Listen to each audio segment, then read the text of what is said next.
Good evening, anybody, or anybody. Good evening, everybody.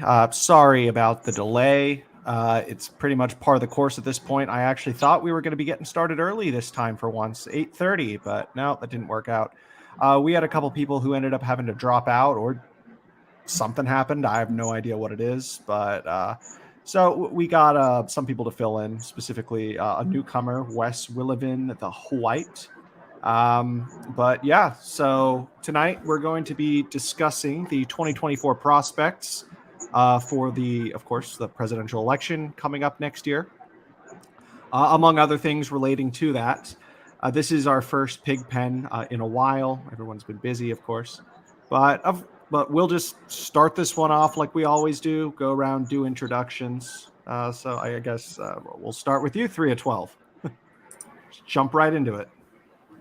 Jump right into it. Well, as in introductions. Okay, introductions. Well, I have a YouTube channel.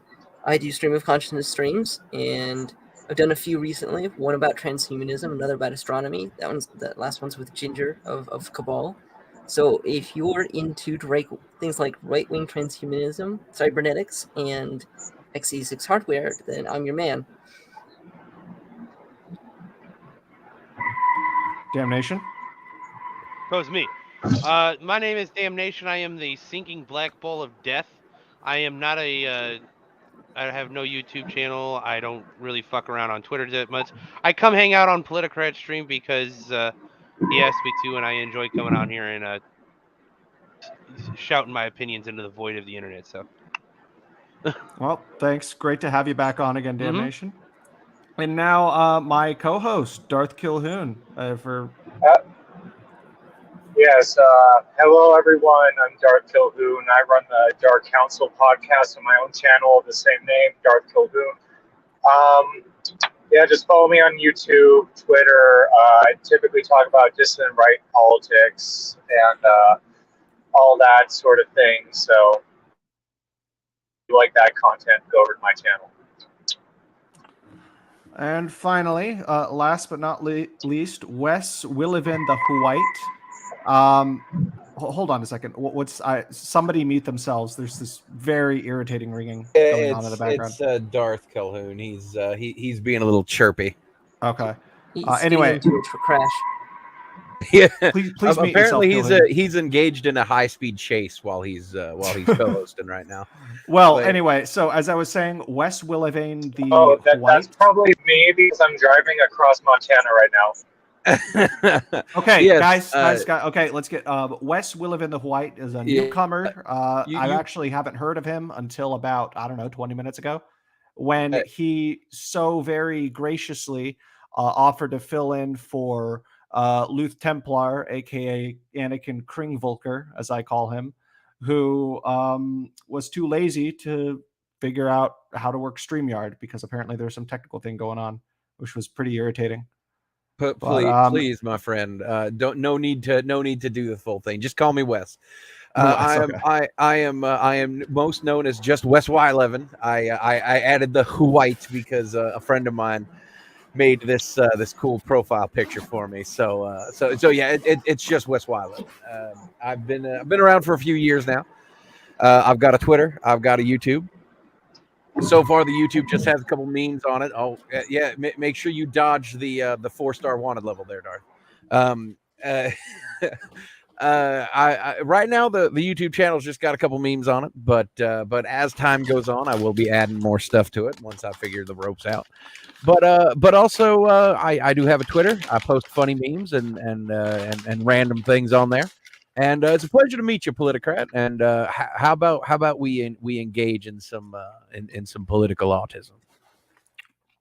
Absolutely, that's the entire point of the stream. In hindsight, I think I've said this before. In hindsight, I regret not thinking of this before I named it the Political Pigpen. But it came like months after I had started this stream back in 2020. I realized, oh crap. It would have been a lot better if I would have called it On the Spectrum. A fucking missed opportunity right there. Very. Holy I mean, shit. I like the. What's funny is I've said this multiple times before too. Originally, the working title for this my live stream series was going to be the Political Cesspool, and then I found out that that's actually a white nationalist radio show in Tennessee. Oh boy. Let's just go. Let's fucking go. So Pigpen instead. And by the way, I will make lots of references to cheesy movies and Star Trek in a lot of my political ramblings. So I apologize if I do make references that you don't get. An awkward silence and a what is often all that is needed, and I do apologize in advance. It's okay. I'll get the references. No, that's fine by me. Anyway, let's just jump. Laugh at it. Let's just jump right into it. So I just want to start out by saying time has flown. 2020, it seems like it was just 2020. Yeah. I remember my 6-hour election coverage stream with the old people from the a bunch of former liberalists, and I did it. But that seems very, very recent. But that was over half a term ago. Oh man, the next liberalists. Year, yeah. In a year, of course, we're having our next presidential election, and I don't know, just time has flown by. I know that's I can't repeat myself enough on that point. But yeah, no. So election season is now upon us. We've already had several candidates who have declared that they are in the running, both Republican and Democrat.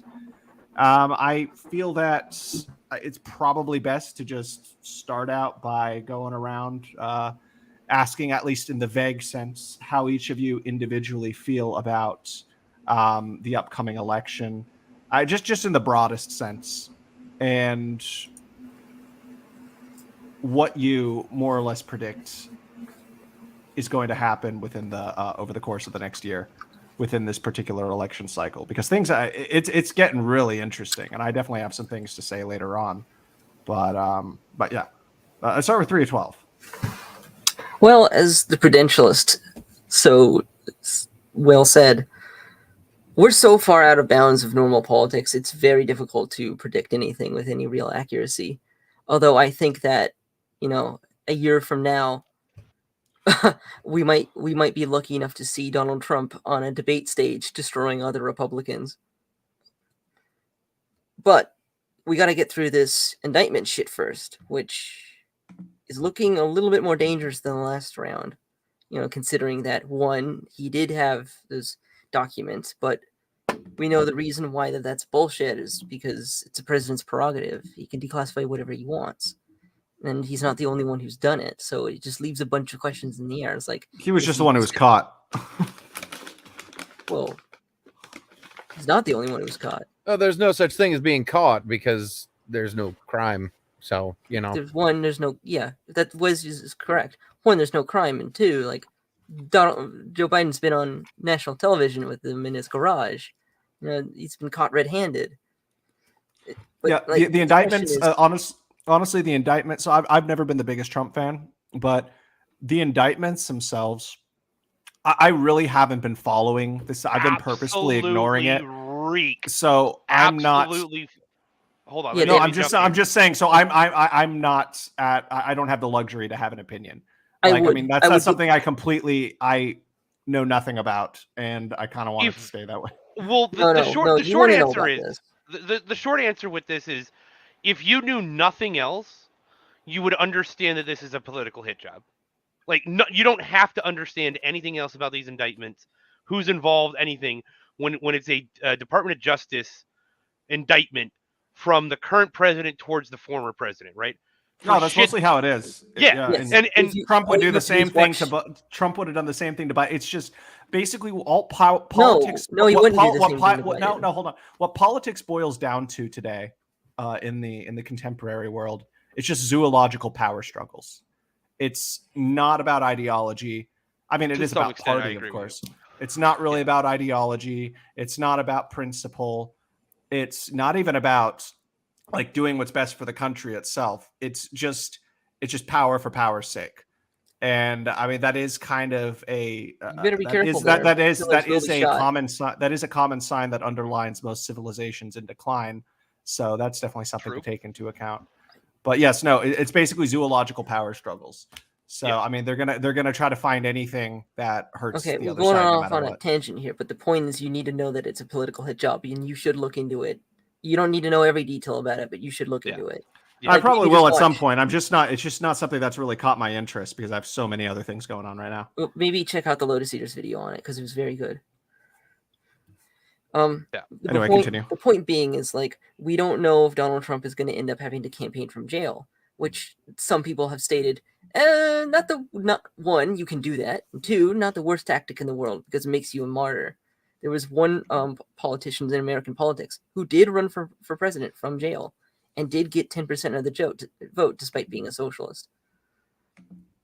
So it could end up being a huge thing for him if they just toss him in jail. But supposedly, the way that it looks most likely they're not going to do that. He's going to get the little bit of extra consideration for being a former president, and they're immunity. They all get immunity. Yeah, so he might get house arrest for the process, and they're hoping that's going to, like, they're hoping that all this shit is going to somehow hurt his chances. I mean, the point of the indictments is to hurt his chances or to make it impossible for him to run for president, and they're going to be woefully disappointed. Yeah, it's like exactly. It's like, why are they doing this right now at this? Because they got to. They could have done this. Exactly. Yeah. No, it's like the reason they're doing it now is because it is a convenient time in order to do that. It is. It's a what's the term I'm looking for? It's like an ace in the hole, basically. As you've known, nothing that they've done, they've never really had anything on him. So whenever they do anything, it's mostly just to slow him down. It's just to gimp things enough that he can't get anything done. Same thing happened during his administration after basically the first year or so, after they forced him to get rid of Steve Bannon. Same thing happened to Nixon. He got gimped hard by the Democrats. It's a story that's already been told. So I think what's obviously going to happen in this election is that you're going to end up with a crowded field per usual. The Democrats are the big question, though. Who are they going to put up? And, signs are pointing to Gavin Newsom because they're throwing so much money at his campaign to get banning guns to be made to be the next amendment, despite the fact that's clearly ridiculous. I mean, you're going to get 2/3 of Congress to do that? Fuck no. Oh, they want to make it the next the big talking point, but the big problem with that one is y'all let the quarter of the goddamn country burn in 2020, and people tend to remember windows being blasted out, and that's why I went out. This is what I've always said. Any argument for gun control that may have at least been worth considering. All arguments for gun control died with George Floyd. Yep. Well, so Politicrat, I don't know. You said you don't know me all that well. I lived about 2 blocks away from Capitol Hill in Seattle during the Capitol Hill riots. 2-3 blocks away. It was not fun, and a lot of people still remember that. So yeah, it was like, and there's millions of other people here in the United States who have similar stories to mine, and they all remember. They all remember it very clearly. And people don't forget having their lives ruined. And the biggest issue that they're going to have is they don't have a COVID to cover up their voter fraud this time. So what are they going to do? What are they going to use? How are they going to manipulate? Okay, to be fair about the voter fraud thing, like, I have no doubt there was voter fraud. Like, I mean, there is some evidence suggesting that there was. There's tons. But the thing is, it wasn't enough to sway the vote. It absolutely was. No, it was. It absolutely was hundreds of thousands in specific states. No, it wasn't. Yes, it was. I used to. It was. You can't assert that. You don't have. You don't. Yeah, no. Unfortunately, Biden won, but we kind of didn't win. There's always election fraud. So check this out. Did not win. You don't even have to get to like them stuffing ballots, but I do believe that they probably did, because when we look at they definitely did. Yeah, I just don't think it was enough to really sway. Why not? that's kind of irrelevant because what could have been done, right, in a legitimate fucking process that should have been fucking taken up, right, was when the state of Texas sued Pennsylvania in the U.S. Supreme Court saying, hey, these fuckers were fucking around with their own election laws, and we don't believe that the election is legitimate because the state of Pennsylvania was fucking around with their election laws, right? And the Supreme Court were a bunch of pussies who said we can't take this particular case up because these people will rip the country apart and riot and burn shit in the streets, right? So we don't even have to talk about the flagrant voter fraud that happened. We can just point to a legitimate process that the Supreme Court justices are on record saying that we don't want to fucking touch this to illustrate that the elections were fucked. And here's the thing: the election was down to around 10 to 20,000 votes in over a half a dozen different states, and it was every single one of those states that was needed for Biden to quote unquote win. And then you had Time Magazine posting an article where they gloated about the fact that they fortified the election. And then you have high definition security camera footage of them running votes 2, 3, 4 times. You have forensics experts talking about how there are tens of thousands of ballots from over a dozen different states that never mail-in ballots that supposedly went through the mail twice, and how the creases in those ballots are not strong enough for them to have run through the mail once, much less twice. I'm going to stop you here because first of all, that's not. I realize this conversation is not necessarily pertinent to the topic. However, also I feel like it's probably important to stop this conversation because YouTube algorithms do not like these kinds of. Oh no, you can talk about the 2020 election now. Really? Yeah, you can. Yeah. So, although I wanted to chime in. Are they going to retroactively say you can't talk about it anymore after 2024? That remains yet to be seen. But my point is, they probably will. Every single person who basically said what you said, Plutocrat, and I don't mean to insult you because we just met. I do not take this as an insult because it is not an insult. The majority of people who say that, well, there probably was voter fraud, but there wasn't enough to do it, or there's not enough evidence, has not looked at the evidence. I'm willing to bet you don't know about the forensics expert that said, who looked at over 30,000 mail-in ballots from a half a dozen states and said there's absolutely no way these ran through the mail. Did you see the high definition footage of them running ballots 2, 3, 4, 5 times in Michigan, Pennsylvania, Illinois, and Georgia? I'm sure there's a lot of compelling evidence to support this possibility. However, I think when most people think about election denial, or most people who deny the election don't cite those sources which you're discussing. They'll cite things like Dinesh D'Souza's BoomerCon 100 million mules or whatever. Oh, that's legitimate. I watched it. There's, again, how can you say that that's not legitimate when there's, again, high definition footage of people putting dozens upon dozens of ballots, one person putting dozens of ballots in one ballot box? I mean, that's true. We do have video evidence of that, but that's not all that the 100 million mules was. That's not all that the documentary was about. Right. Well, if that's not citing a lot, most of it was bullshit. But then again, it's Dinesh D'Souza, and Dinesh D'Souza is a bullshit peddler.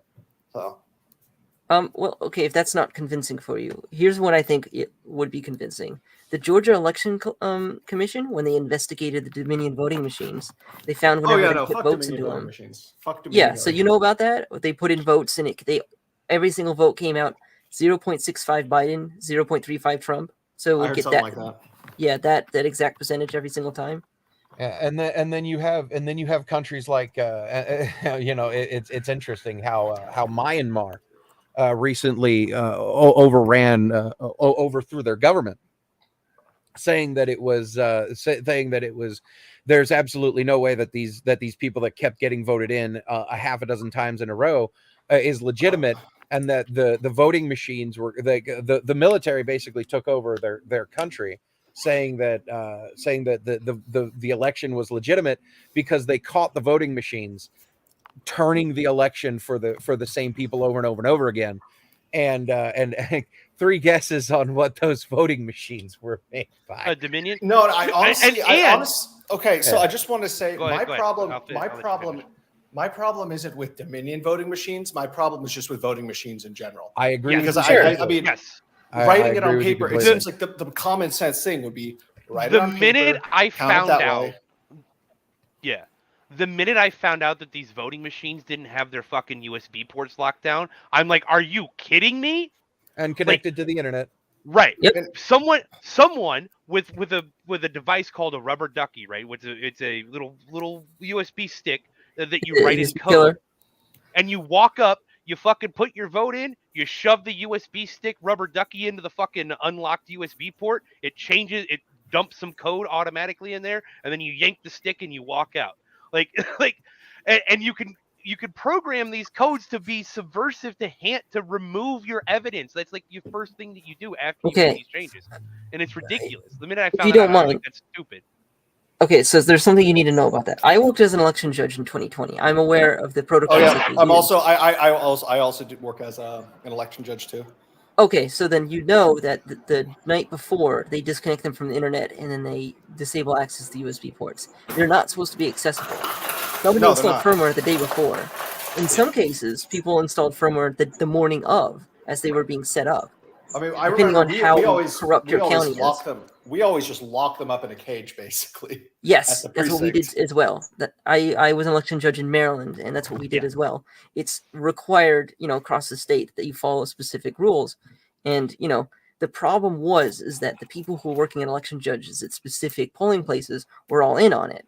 They were all in agreement that we should just rig these things. Or somebody who was, or the people who were asserting themselves, the election judges who had seniority were, might have been doing stuff, and they basically just kind of played it off as they were doing nothing or whatever.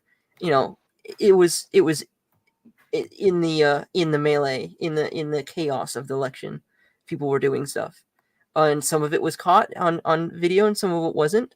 Some of the video was caught people counting votes multiple times in different ways. Some of it was about judge injunctions, keeping Republican observers from entering the building, which is beyond illegal, because you need to have the observers of each party, or you're not allowed to even start. Yeah. There was just so much bullshit on so many levels. That's how the Donald Trump's commission case on it had 20. And not to mention, it was like if you look at the footage, there's a friend of mine who's a live streamer named Uzulu, and I we did, I think we tallied it all up. We did about 13-14 hours of live stream coverage of the 2020 election and ensuing shenanigans, and it was insane. And the big thing that they used to censor their political rivals was COVID. They would be like, oh, you see that guy, that guy who's a Republican poll watcher, he doesn't have his mask on right, so he's got to get kicked out. He coughed, and he didn't cough into his elbow, he coughed into his hand. He's out. You got to kick him out. He's not 6 feet away from. Got to kick him out. They manipulated COVID, as they manipulated COVID for fucking years, in order to eliminate their political rivals. And what are they going to use in 2024? That's the big question. That's one of the big things we need to keep an eye out for. And speaking of 2024, so this is kind of what I have to say on this. Like, Stalin was kind of right. Well, actually, he's completely right. It's not the voter that counts; it's the person who counts the votes that matters in an election. Yes. And that's why you need watchdogs. That's why you need poll. That's why you need multi-party advocate poll watchers and things like that. Or you just rig it for your own side. Like, honestly, the right wing hasn't understood this in America. You got to essentially you got to stop caring about the procedure. You actually have to care about winning. And that's what I say to the right. And when you gain the power of the ring, you'll use it for good, for serious this time. Right. Yeah, if we could use the ring for our own power, we could stop Mordor from gaining throw more. it into the fire. I'm gonna throw it into the fire. And Isildur's like, no. I'm going to intercede 100%. Here and say, as interesting as this conversation is, we have we're 25 minutes in and we haven't even really started talking about. Yeah, that's why I was trying to segue there. Sorry. So I'm fair. going to. So, but 3 of 12. Did you have any last things to say with regards to what you were trying to convey earlier before we got onto that tangent? Or it's going to be wild. It's going to be wild because either there's two things that are going to happen. Either Donald Trump campaigns from jail, or it goes the same way as it did in 2016, and he's just destroying people left and right, and the rallies are bigger than ever. Because Donald Trump is looking healthy. He's got his finger on point. He knows what he's doing. For once, I'm actually thinking this is going to go well because the same mechanisms that were used to trip him up before aren't going to work anymore. A lot of them don't exist, and if the Democrats have a chance in hell, they're either going to have to both rig and do a lot of really crazy campaigning. And a lot of Democrats are justifiably mad that there's not going to be any debates this election. There's going to be no DNC debates. So, that's fucked up. It's basically, I think that's really strange. Why they're going so hard for Biden, and I definitely have some comments on that for when we get to that topic later on in the stream. But I just find it really bizarre, and I feel like the Democrats all say for now is I feel like they're probably shooting themselves in the foot by doing that. I actually know. So this is what personally. This is what I have to say. Okay, go for it. I was going to say the reason why they're betting on Biden is because Biden's the only person who's somewhat likable out of their entire retinue. Who else from the Democratic Party is likable? No one. Everybody is a dysgenic freak in the Democratic Party, and everyone that Kamala people hate. Kamala's even unpopular among Democrats. Even Democrats don't like nobody likes Kamala Harris. Well, nobody likes Kamala. Nobody likes Gavin Newsom. No one likes any of their candidates. Anybody who could potentially come forward as a Democrat is either a dysgenic freak that nobody likes just because of base prejudice, which, sometimes listening to your conscience is right. And just the fact that unpopularity. I was about to say, so I think Sanders, I know he's technically not a Democrat, but he's kind of the one outlier, I guess, if you were to put him in that camp, because he does have genuine fans. Yeah, but he's also done some shit in the past that deserves their ire as well. Taking the money. He honeymooned in the Soviet Union. All his entire. Bread lines are a good thing. All that good stuff. Bread lines are a good thing. Not just that, but also he was kicked out. Politicrat, I do have a question for you. How old are you? I'd rather not disclose that. Oh, okay. Well, I'll tell you afterwards, but I'd rather not disclose. I'm in my mid-30s, and if you are around my age, you remember not just 2016, but you also remember 2012 and 2008. Oh yeah, I remember both those. Yeah, I voted in 2012. So I have been saying, I've been developing a saying lately it's starting to smell an awful lot like 2015 out there, and it really is, because I'm so excited. It is you, and even more so because and there's something.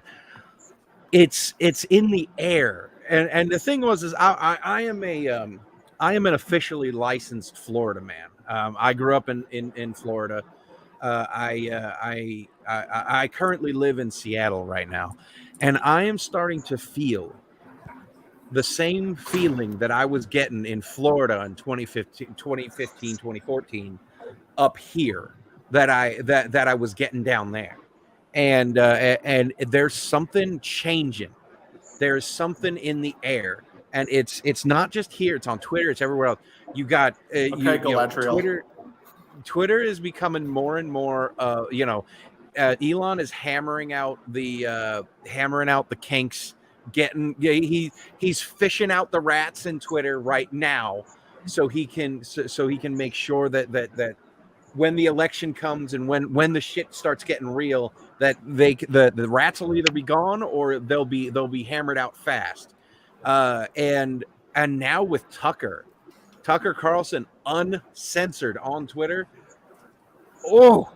And also here's another thing. Fox News needed him more than he needed them. Absolutely. But what's funny is you have like CNN coping saying, "Oh no, Tucker's nothing without Fox." It's like, no, it's the other way around. Yeah, he was like the only, other than maybe like arguably Brett Baer. Tucker's the only good thing Fox News had going for it. It was a very rare. Frank Kilmeade's good. It was a very rare L from Styx Hexenhammer when he was talking shit on Tucker Carlson. And although I've never had a one-on-one conversation with him, I was like, dude, it's not Tucker Carlson, it's Fox News. And even Styx admitted that Tucker is doing really good now that he no longer has the Fox News leash around his neck. And Fox News is doing exactly what I thought they would do. Because again, I do not want the conversation to go back to 2020, but in 2020, Fox News put the muzzle on every single one of their hosts when it came to election fraud. Every single one of them. They did not allow anyone. And do you know who else did? The Daily fucking Wire. I apologize for cursing. I don't know if that's a thing you can swear or not. You wouldn't even have. They're both apparatuses of BoomerCon Inc. Yeah, it drives me goddamn crazy. BoomerCon 8, I like that one. BoomerCon Inc. Yeah. But this is the thing. Yeah. These are the things you need to watch out for. I have a saying where there are certain things that are a litmus test when it comes to politics, and it's like you need to figure out who actually has their own opinions and who is parroting the opinions of people that they like. Exactly. And typically that's a Gen X thing. I've noticed. The nuance, for instance, yes. I just want to say, for instance, I think of my mother, for example. We actually just had a conversation on the whole Trump indictment earlier today. But I mean, my mother's intelligent, well educated, has a good job, everything. However, when it comes to politics, like basically the other day, she still is insisting that Hillary Clinton is clean and not corrupt, and I'm like, how could you do what? that? What? No, guys, of course, dear mother, dear mother, the cloth, man. No, guys, I can't wrap my head around it. She just listens. She listens to whatever MSNBS or whatever tells her to, and it's just sad. But it's a Gen X. I think it is a fundamentally Gen X thing, though. Yeah. Actually, it's and this is something I went to college, but I took a lot of online courses and virtual courses back when they were first a thing in the 2010s. So and also I walked away from my field because it was completely infiltrated with collectivism and authoritarianism and all that happy horse shit. But college is a perfect example of what I'm talking about, Politicrat. College no longer teaches you how to think. It teaches you what to think. And unfortunately, there's a lot of people on YouTube right now and on what we would call allied spaces and people who we would call political allies and whatnot and whatever, who aren't teaching the people who follow them how to think. They're teaching them what to think. And that's useful in the short term. But the pendulum is in the process of reaching its max height to the left, and I would argue already is starting to swing back to the right. I think it already has swinging back. Yeah. I honestly think I think in terms of the woke stuff, the watershed moment for that was Netflix's Cleopatra. Where they were like, oh crap, no, actually this is taking it too far. So now it's going to build on this year in general. No. That was potentially it. The other one was when you actually had a baseball, a prominent starting pitcher for the Los Angeles Dodgers, actively speak out against a planned group showing up at Pride Night at Dodger Stadium. Damn right. Year. It's this year in general that the American people went through, cities burning, went through a vaccination crisis. They went through a vaccination crisis, and then the undeniable evidence of the vaccinations that they were forced to take having major health issues with millions of people, and then them being blamed by the same people who forced them to get it. The American people are starting to have enough. They are starting to go, wait a minute. And it's this pivotal moment that is talked about quite a bit by many people over the last 100 years, which is you need to get the average person from saying, I can't fight because I have kids, to start saying, I have to fight because I have kids. Yeah, that's a really good point. And that is the people are starting to reach that point, because this year you are seeing them openly and blatantly going for the kids. And then they're saying, and the thing but the thing is, it's like your fault. To go back, your fault that the kids are on hormones and all that stuff. It's your fault for thinking that that's bad. And it's like, no, that's not bad. To go back when I was talking about my mother a little bit ago, I was explaining to her the things that's like happening with in the schools with the hormone blockers, and then with kids, their teachers undermining the parents, and then citing numerous examples of this. My mother, at first, did not believe me, because it's like, oh no, that's ridiculous. It sounds like a bunch of Republican propaganda. I was like, no. I understand why it would sound like that, because 10, 20 years ago, that's most certainly what this would be. However, this is actually happening because parody has basically eclipsed reality, or reality has eclipsed parody.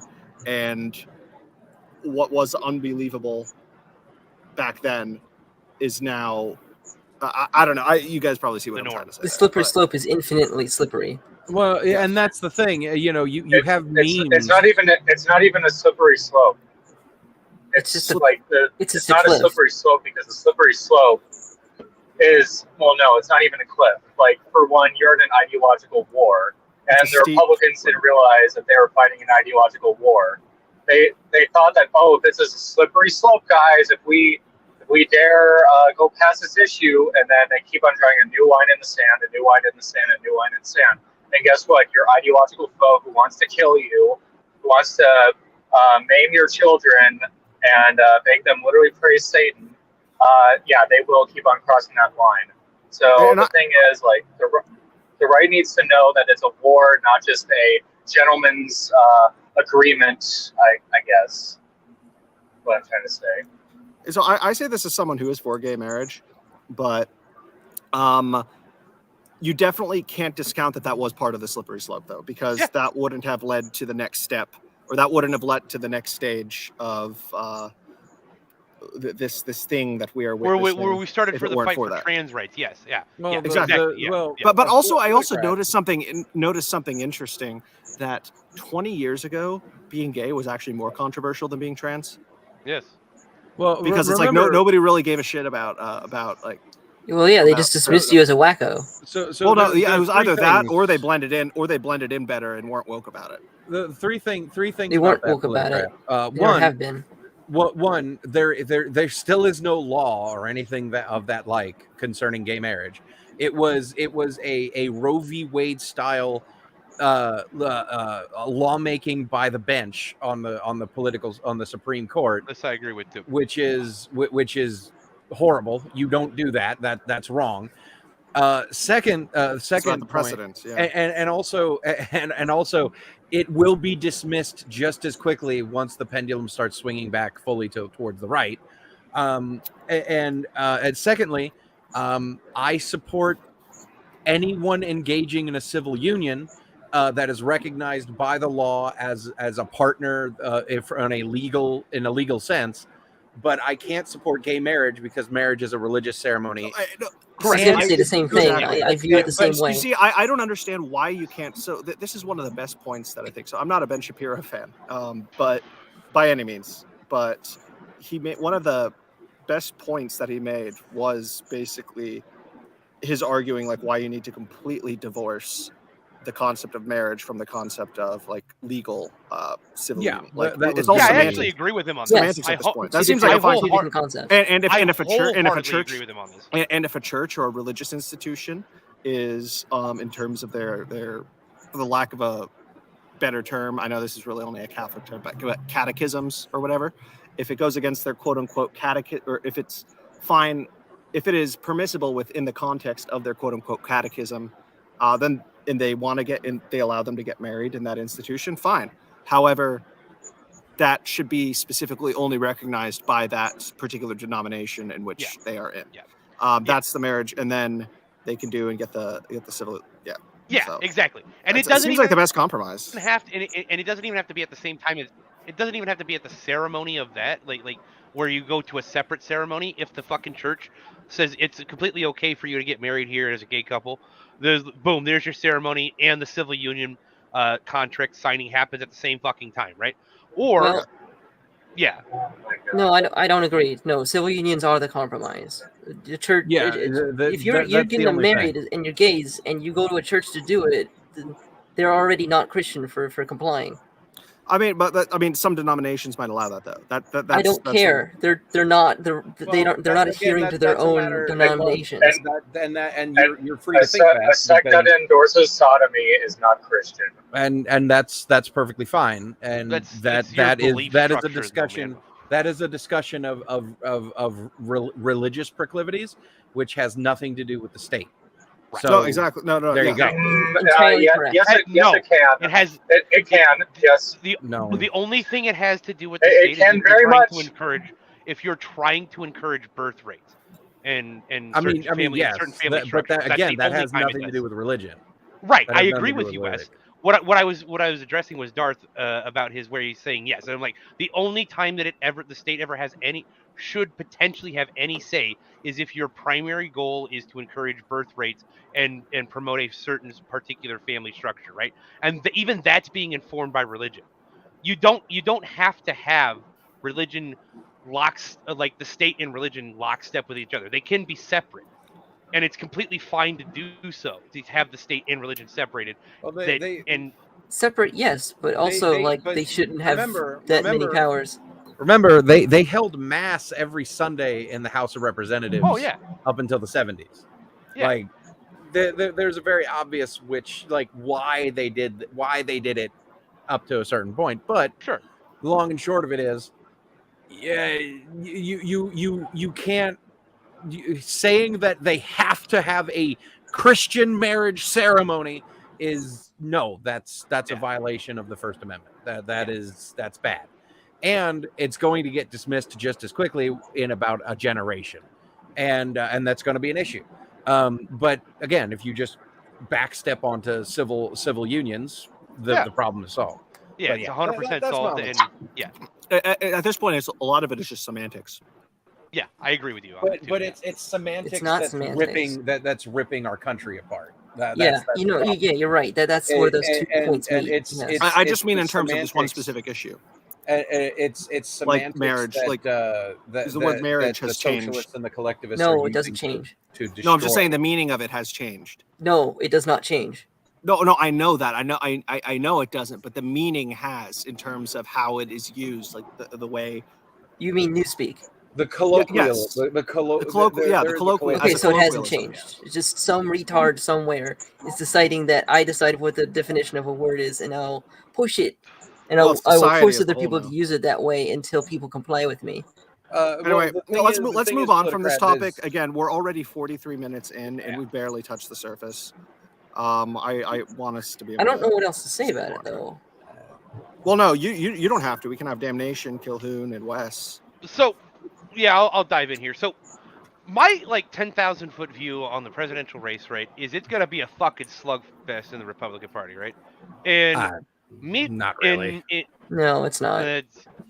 Go ahead and explain why you're wrong. It's gonna be a slugfest. It's gonna be a slugfest. Now, do I think Trump's gonna win? Probably. Do I have a opinion on which horse should win in this race? Yes. I personally believe that while I would absolutely still support Donald Trump if he won the presidential, the Republican nomination, I think that you basically get the same punchiness that you get with Trump and a better politician than Trump with DeSantis, right? Are you Because kidding? well, yeah, no, I'm not. We'll Yeah. debate this. We'll debate this in a bit. We'll debate this in a little bit. But Mhm. I guess, Damnation, you finish what you're saying, and then So- actually there is. I want to go on to the overview of the candidates before we actually go into discussing the finer details of the candidates and their platforms themselves. So as I said, like I believe it's going to be a Republican swing in this election for the presidency, and God bless that. Let's make sure that fucking happens, and then we win the fucking House, and we win the Senate, and that way we could just like start ripping apart this bullshit from the woke side, the woke retards. So there you go. That's my 10,000 foot. Okay. Well, I'll have to applaud you because you gave me a few things more to say about the election. Yeah. And it's not about DeSantis. It's actually about something completely different.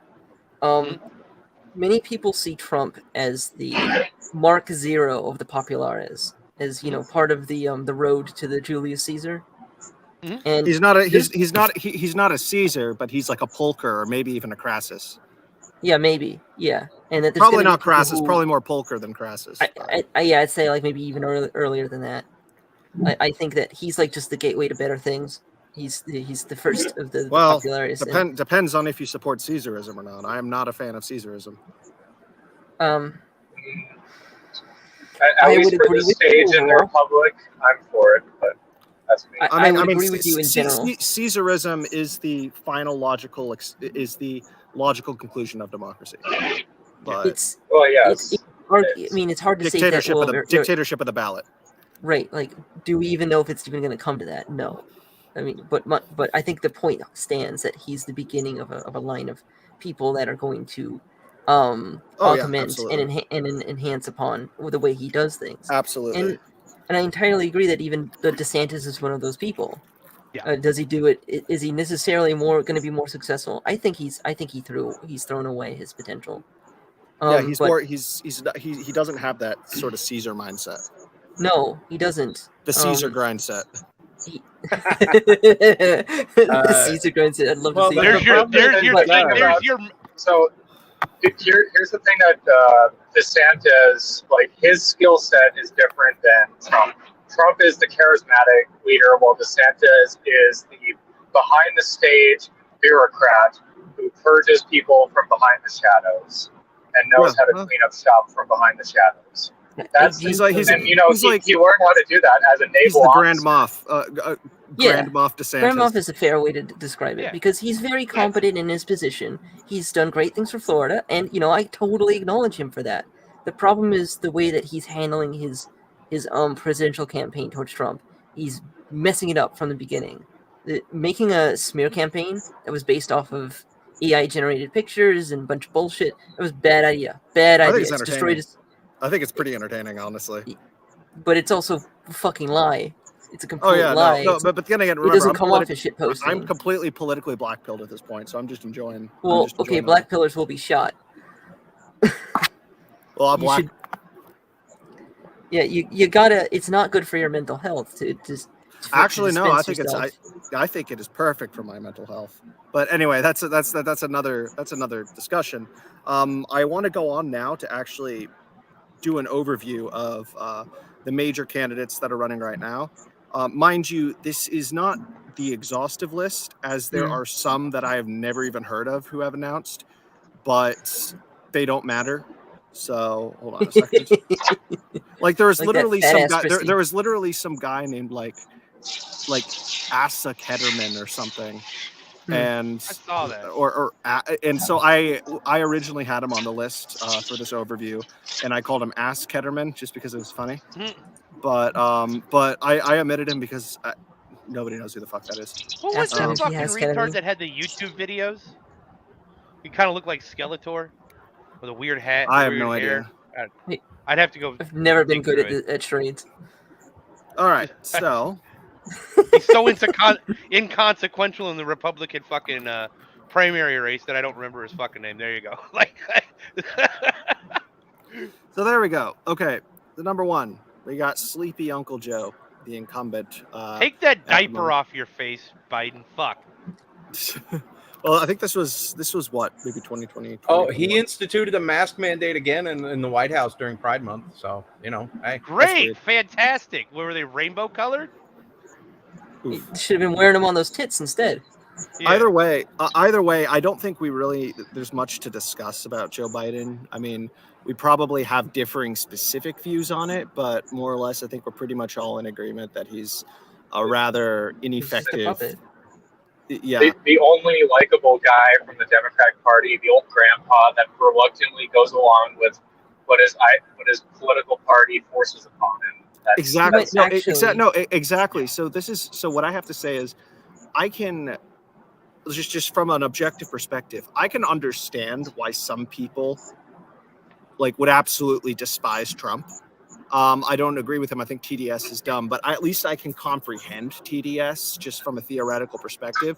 However, I've talked to some people on the right. Most of them are more boomer cons than anything, but who believe that Joe Biden is the fucking devil or whatever. It's like, I understand why TDS would be, but Biden hasn't done anything to be really. So Biden the man has no power. Biden the man is a puppet. It's called formalism. He just sleeps his way through. What he did before the last election cycle. People hate him for what he did previously. He was a rabid racist. He was anti-segregation. I wish that side of Biden. Allow me to just say a couple things. Allow me to say just a couple things. Nationwide vaccine mandate. Yep. Massive expansion. Hold on. Massive expansion of the IRS. Sweeping gun reform. And a race-based agricultural finance reform. Those four things alone. Any one of those four things would have gotten Donald Trump or any other president previous impeached. No, I completely except for Barry. But also temperament has a big part to play in it. That's mostly what I am referring to, not necessarily policies. Here's the thing: when people say he hasn't done anything, yes, he has. I mean, he has attempted to do some of the most radical shit that in this nation's history, and he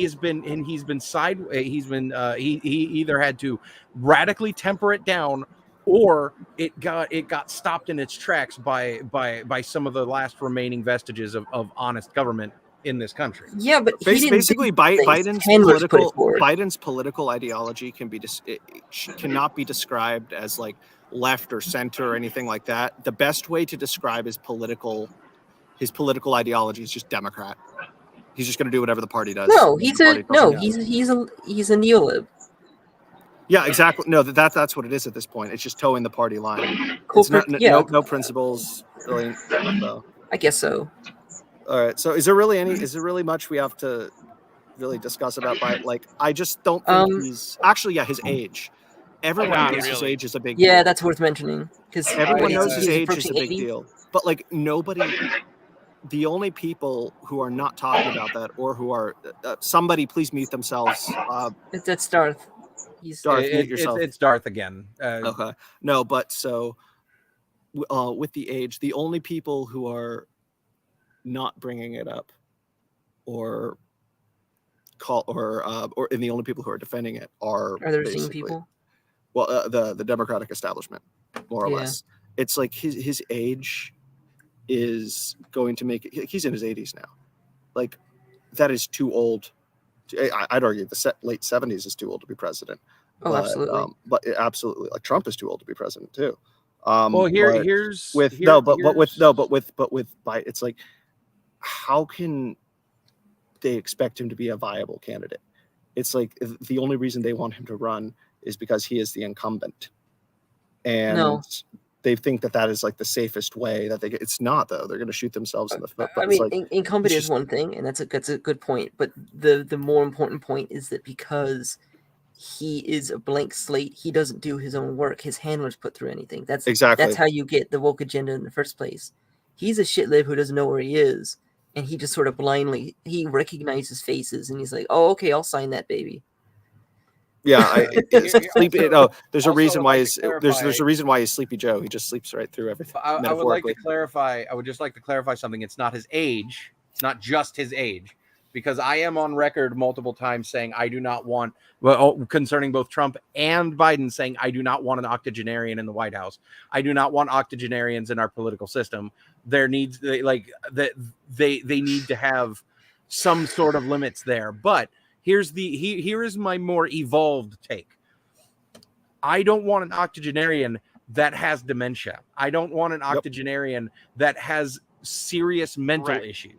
So we're getting into second term. We're already past second term Reagan at this point. The problem with second term Reagan was very similar to what would be second term Biden if he were to get them. Well, no, I think Biden's at this point his is more advanced. His is more advanced than. It's what we're talking about a matter of a couple of years difference. Second term Reagan was at least there enough to run. And within his first year, he was nothing but a puppet for the Republican Party of the late 80s, early 90s. So, that is it is what it is type of thing, but when it comes to Biden, he is significantly worse off. Oh yeah, it's very, very obvious that he is significantly worse off. And that's why I would like to say that it's no longer age that's an issue for me. It's cognizance. It's the ability to comprehend the world around you. And because dude, Trump, I hate to say it, because again, I am on record saying I don't want an octogenarian in the goddamn White House, but I have to admit he looks every bit as good as he did back in 2015. Oftentimes though, cognizance is downstream from age. I mean, dementia is a symptom, or not I mean, of course not every old person gets dementia, but it is a feature that expresses, or it is a feature that is an expressive form of old age. I'm trying to think of the best way to put this, but it is an expression of old age in some people. Fundamentally, those who have it's kind of like how if you have a disease or whatever, you're not necessarily going to have all the same symptoms as like another person. And if you use in this analogy, say old age is like a quote unquote disease, then dementia is a symptom that manifests in some people. So because definitely the older you are, the more at risk you are for dementia, Alzheimer's, those things. Will the counterpoint? That's why there's still a concern about octogenarians as a whole. Right. Because you made me realize a few things while you were saying that, which is quite good. I mean, one, the fact that he does have like all the serious symptoms of Alzheimer's is like extremely. His irritation is very, very obvious.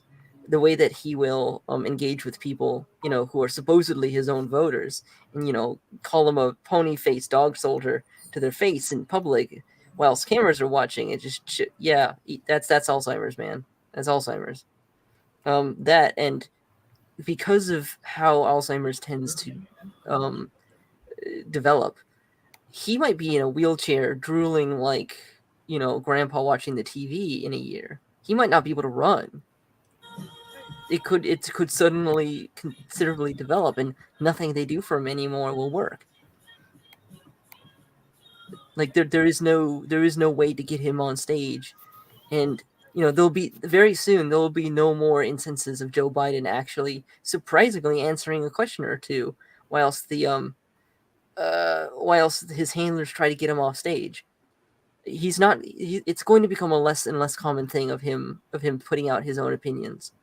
Those rare times he did do it, like when he went on to 2020, or was it 60 Minutes or whatever, and they asked him about defending Taiwan, and he just straight up said, yes, the United States should defend Taiwan, not realizing that the making our policy towards Taiwan vague was one of the strongest political plays that we made with China in the 20th century. You totally fucked that up in a matter of seconds. All right, so I think we should. It's probably a good idea to move on now. I think Biden pretty much self-explanatory from that point. Now we'll move on to another one who's been surprisingly No more malarkey.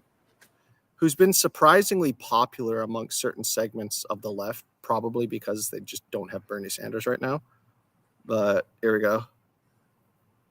Marianne Williamson, Oh God, who I can't help but like weirdly respect, because I think she actually does believe what she believes. I mean, I mind you, I disagree with pretty much every single one of her policy positions, but at the same time, one of the things that really made me respect her was when she was fucking with Dave Rubin when she was invited on his Jill his show Stein? a few years ago.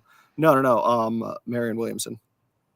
I don't watch Dave Rubin often. No. but I don't. I don't either. That's when I used to watch his stuff. But she was basically making him look like an idiot. And it was are you still going through the Dave Rubin phase like you always are, and you always deny it every time? You're such a fucking neocon. I do have to. I got to agree with you, Politicrat. I do respect the unapologetic schizo grift that Williamson's got working. I don't even think it's a grift. I don't even think it's a grift. I think you are correct. The unapologetic schizo grind set. I think that's another way of putting it. It's like I hear the voices and they're telling me to run for president, and I think you should listen to them too. Vote for me. Like the crystals are telling me that I need to run for president, and can't deny the crystals. The stars are going out of the phase of Aquarius, and my anal beads are positioned in just the right way to make sure I'm president. It's like, hey, go, you do you, lady. I mean, more power to you. Otherwise, she was the first person to step up and challenge Biden, which is another thing I can respect for breaking away from the party line, from the cable tow that connects Biden's neck to literally every single other apparatus of the Democratic Party. But so I can respect her for actually doing that. However, it was after her announcement that she was running. Immediately the DNC was like, nope, we're not having any debates. And I think she's not a bad debater.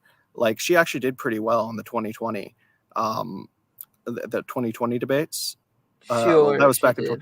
No, like, I mean, it compared at least to like most of the Democrat, like she did surprise a lot of people. And again, I would not support her.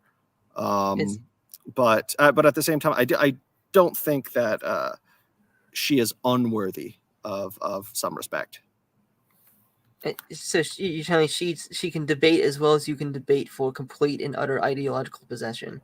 Well, plus she also did it. She not as much as Gabbard, but she also attacked. She also got some. She also got some shots on Harris, but though she's mostly policy. It's mostly policy with her, though. She talks about policy more than cultural issues. Policy isn't sexy. Well, yeah, exactly. She talks more about policy as opposed to politics. No, unless it's Gibbs. As opposed to politics itself. But anybody have any additional things they want to say about her? Or should we move on or what? She should. If she wants to talk about policy, she should talk about giving more black people more money. It is hard. It's hard out there for a crystal lover in the Democrat Party nowadays, because she should just get back in the kitchen and support her family.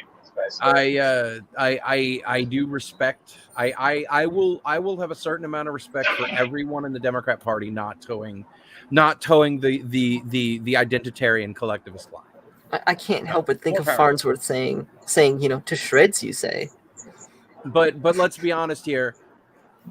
She's an also-ran. Like there's no chance, and which is why my as far as I'm willing to go is good on you, lady. Get that schizo grind set and hit knock it hard. Yourself out. More power to you. And I won't say anything negative about her because it's like it's not going to matter. So she's also vaguely attractive. She's what? She's also vaguely attractive, especially for someone in her late 60s. Wow, really? Yeah. Okay, not bad. That's All You right. can see in the hands, but the face, not bad. Must be Botox. Actually, no, Probably. she looks pretty. No, looks kind of natural. But all right, moving on.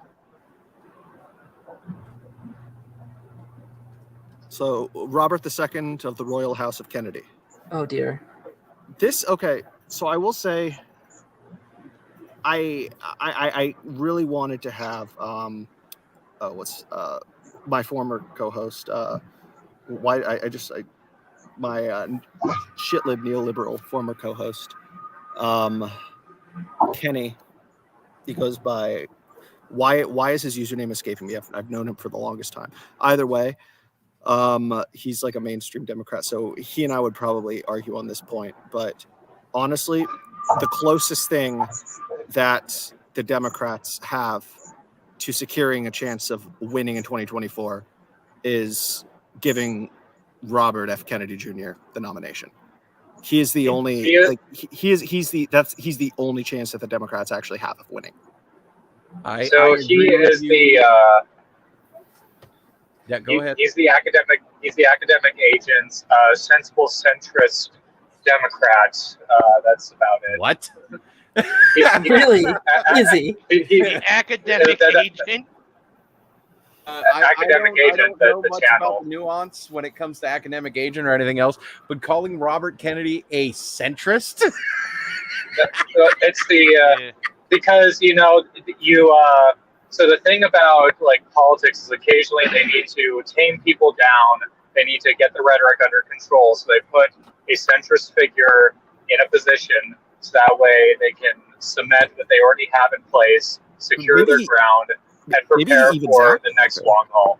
Bro, you don't know much about Robert Kennedy, do you? So I see what he means. I think he means in terms of, Kilhoon's talking more in terms of temperament, not necessarily policy or ideology, but in terms of, plus I feel like overall, he is the only candidate who is going to be able to attract support from certain elements of the right.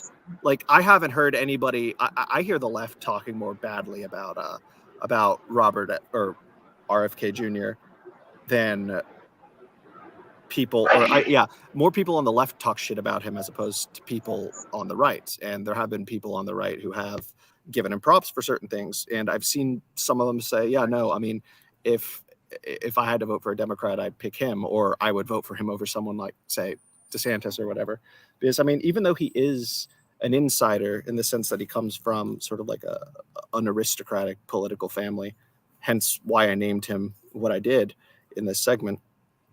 At the same time, he acts like an outsider, and in a lot of ways he is, because of how detached he is from what the Democratic Party is now. And they're shooting themselves in the foot. And I forget who it was who said it, but one of you said, "Oh no, I wouldn't call him a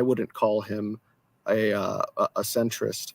The funny thing is that that's actually kind of a Democratic talking point, a Democratic establishment talking point at this point, because they're trying to, in the same way that a lot of like the media does with someone like Joe Rogan, who is very, very far left. Just because there might be like one or two things that they disagree with that might be heterodox in terms of... No, political. I think you missed the joke. The sensible centrist thing is a thing that's been going around the dissident right circles. So I know it's sensible centrist. It's in my Twitter bio. Oh, okay. No. But I'm just saying that it's the my point is that the left is characterizing him as right wing, for instance, which is not helpful. And yes, he said some things about vaccines that might not be acceptable within mainstream circles. But really, is that worth, if the Democrats want to win again in 2024, is focusing on that and calling him right wing just because of that like one sort of contentious issue, is that really worth them losing in 2024? Like, I mean, he's literally giving him the nomination, and he has a lot more. He's polling very, very well. Yes, he is. And not only is he polling very well, he is polling very well on things that skew towards establishment left. Like they have no choice but to admit that he is polling very well. Yet they're still not going to. Yet they're still not going to put him on the debate stage. Nope, of course not. That just really goes to show that there is a conflict of interest when it comes to presidential debates because you have the parties that are the ones who control them. It's not like some sort of their own one-party state. Exactly. No, so they're the ones who control it, and they're also the ones who can arbitrarily decide how high, like a third-party candidate has to poll before they're on the debate stage. And it really is really, you can apply this to both parties. It's the monoparty, it's the duopoly, and it's their way of sort of filtering candidates that are pre-approved. I agree with you 100%. And much like the way that there is a revolution we are in the midst of a revolution, of witnessing a revolution on the Republican Party with people like Thomas Massey and Marjorie Taylor Greene and oh my God, I can't remember these names. Jim Jordan and Matt Gaetz and all these people who are unifying and standing their ground, whether you agree with them or like them on the minutia. I love Massey. I really like Massey. But I love Massey too. My point is, I don't like Green though, and that's perfectly fine. I do. But the point is whether you agree with the minutia of their politics or not, they are all standing unified. And there's a dozen more names that I did not name of people that you may not have even heard of. And they are all standing unified against not just the Democrats, but also the rhino establishment Republicans. Mm-hmm. Yeah, these are the people that are getting true reform and change in on the ground level in the House.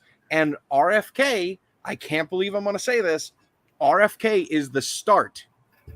He is the start of the equivalent of that on the Democrat side.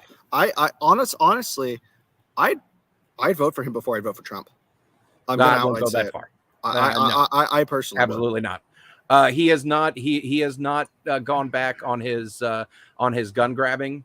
He's awful on that. Issue. He's not gone back on several points that I disagree with him vehemently. But he is definitely the best Democrat out there.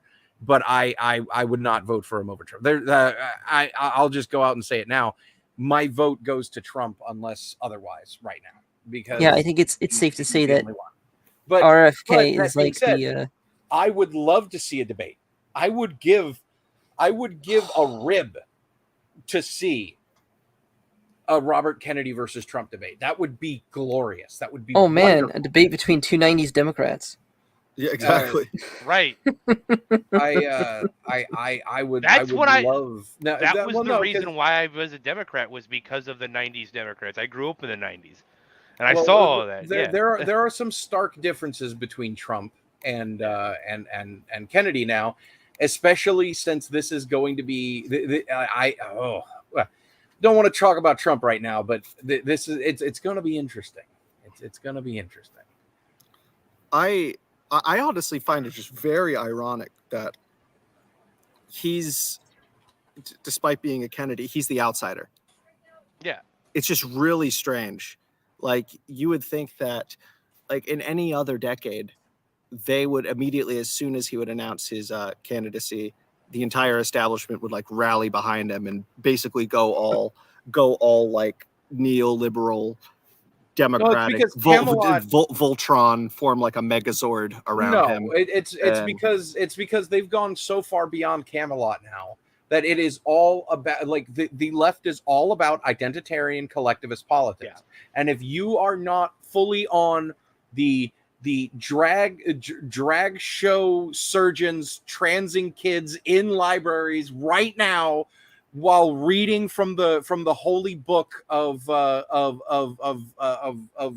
Das Kapital, you're a far right wing conspiracy theorist Nazi. You know, it's like all of us here, right? I've actually been called a Nazi before. And the thing is, there are people who want to go further. Like you again. There are people who noticed, and I'm very glad that the fucking White House violated U.S. flag code by having the imperial pride flag. Yeah, the imperial flag. Different than it's very different to be, which is to be distinguished from the conservative pride flag.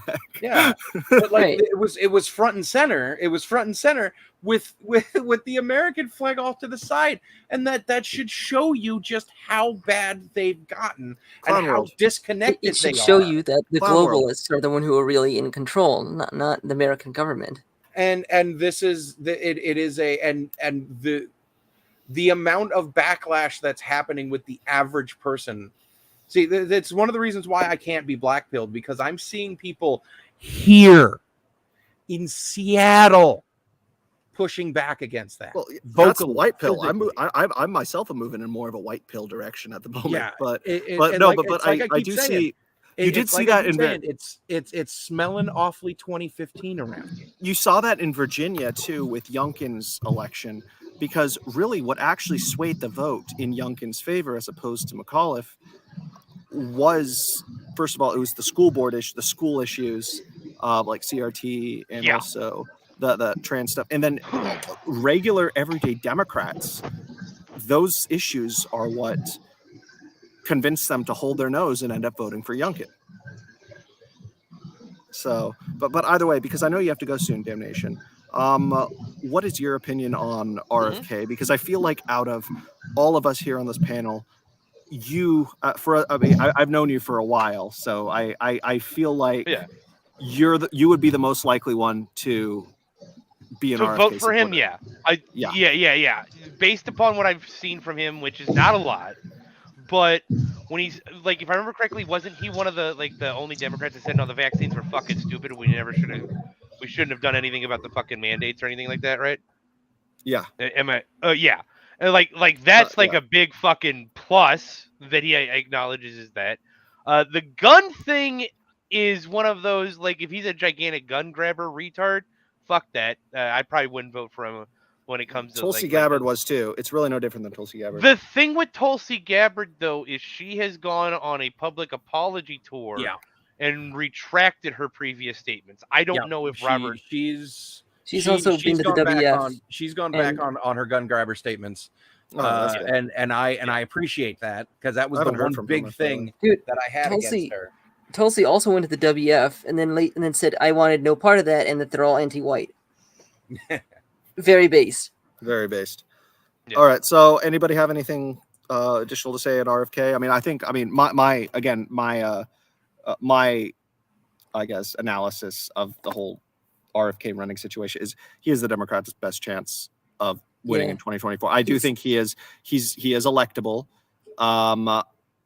I think that he actually would have the potential to draw away some support, or he'd be able to draw away some Trump voters, people who, because like a lot of the Trump voters are people who don't necessarily like Trump, but like some of his policies and like basically what he has to offer, and like him kind of like as sort of an anti-establishment figure.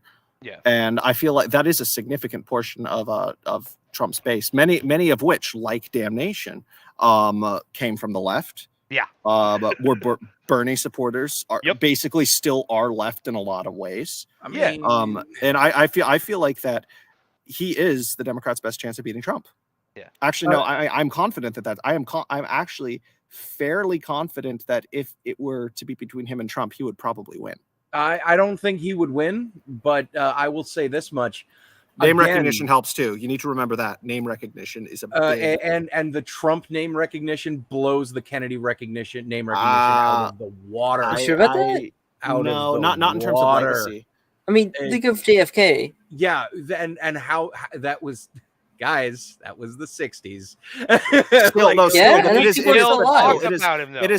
It is a perennial name. Yeah, a perennial name that has been dried out like a husk. There has been no prominent Kennedy for 40 years. Well, maybe that's about to change. Not true. Oh, no, there was Joe Kennedy.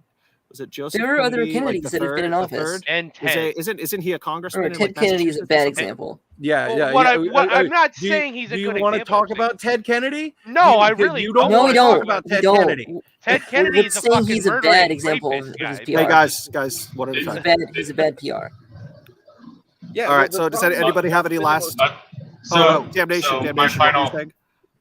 I was saying I don't want to talk about Ted Kennedy. He's a murdering rapist, but No, I'm talking about Robert Kennedy now. No, I don't have much to say about that. It's like I said, I'm not super familiar with him, but from what I've seen, it would be one of those things I'd have to go through and see like the rest of him on the campaign trail to see if I got a good feel for him. But like you lead off with a vaccine, like lambasting the fucking vaccine mandate. I'm gonna be like, oh, that guy's actually got a good idea. Let's listen to him Yeah, first, let's right? see what And he then has it's to like, say. I don't like the rest of it. Right. Yeah, listening to. exactly. Yeah. And honestly, Yeah. I think Yeah. the right are ironically, even if they probably disagree with him on individual pieces of policy more, they are probably going to be at least more receptive to him than the mainstream left. Oh, And I here's- say key word, not necessarily support, but they would receive him better. I have an idea. I have an idea. Proposition. He drops the gun control thing, becomes 2A, runs as a Republican. Then he'd be dangerous. I doubt he'd ever run as a Republican, even if his ideology, and it definitely isn't. But even if he did lean more right in terms of policy, there's no way he's leaving the Democratic Party because like that is like tied to the Kennedy name, basically. His fucking. That's how these name- dynasties work. yeah. Like the Bushes would never leave the Republican Party, the Kennedys would never leave the Democratic Party. It's just like You're too it's entrenched, basically there's it's too part many of their people, heritage. there's Too many people. Yeah, they want to There's- control. They get They want so it to much be money theirs. from just the fucking last name alone. It's ridiculous. Yeah. But anyway. Kilhoun, did you have something that you were gonna say? Yeah, so like the thing I have to bring up about Kennedy is he also wants to bring up the can of worms, which is the assassination of his relative back in the 60s. His father and his uncle. Yeah, so Okay. if he brings up that can of worms, I'm not saying it now, but I'm guessing there might be an Epstein situation going on with him. You might be right. Well, I mean, but then if he winds up dead, then that is basically his killers basically saying that they're basically admitting to it implicitly by assassinating him. Like that would completely blow their cover. We might not know exactly who specifically they are, but like we know like that there is something is going on. Remember, The regime doesn't care anymore. Like the regime doesn't care anymore. They only care about power. So whatever to do to maintain power, they would probably do. Yeah, Darth Kilhoun is right in the sense that they recently the reason why this came up recently is because documents came out. They became declassified because of age, and they basically said all but that the FBI did it. But do you really believe? Like I know they said, oh yeah, we'll release the documents. I have a hard time believing that that's actually the full story.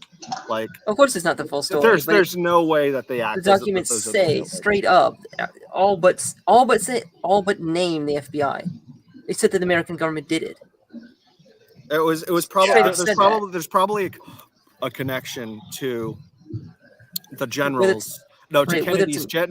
Between Kennedy's generals back in the early 60s, Bush Sr., the CIA, and the Federal Reserve. I feel like all of those things, more or less, that led to, at least specifically JFK's assassination, because a lot of it had to do with foreign policy too. Because we need to remember the generals back during the early 60s were far more hawkish than Kennedy. Kennedy only wanted to have consultants over in Vietnam.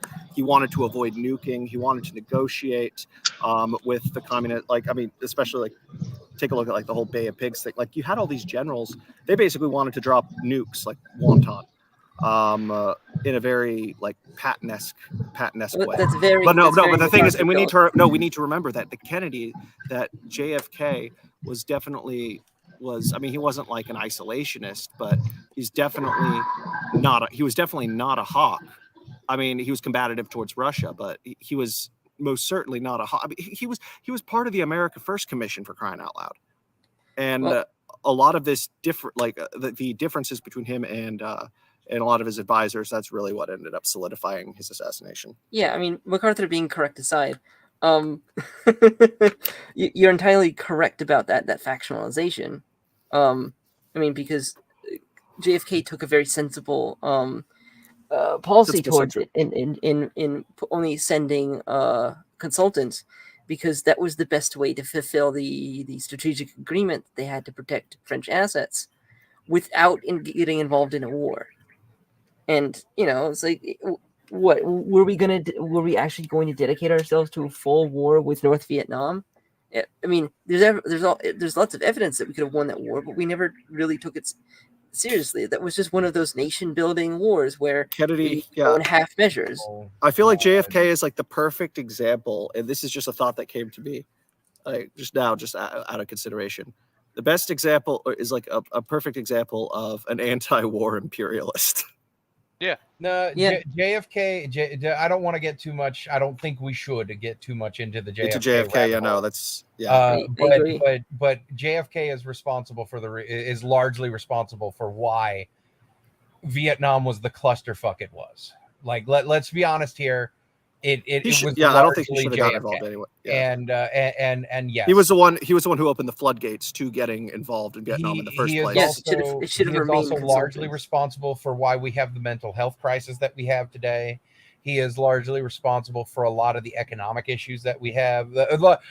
He is largely responsible for setting the foundation that allowed the economic issues that we have today to be built, that are built on, I should say. It's also crazy if you take a look at JFK. Like, that American politics have gotten weird when you take a look at when JFK. You realize JFK would probably be a Republican today, and you realize and you realize Ronald Reagan would probably either be an independent or on the Joe Manchin side of the Democratic Party. No, depends on which Reagan you're talking about. Term one Reagan would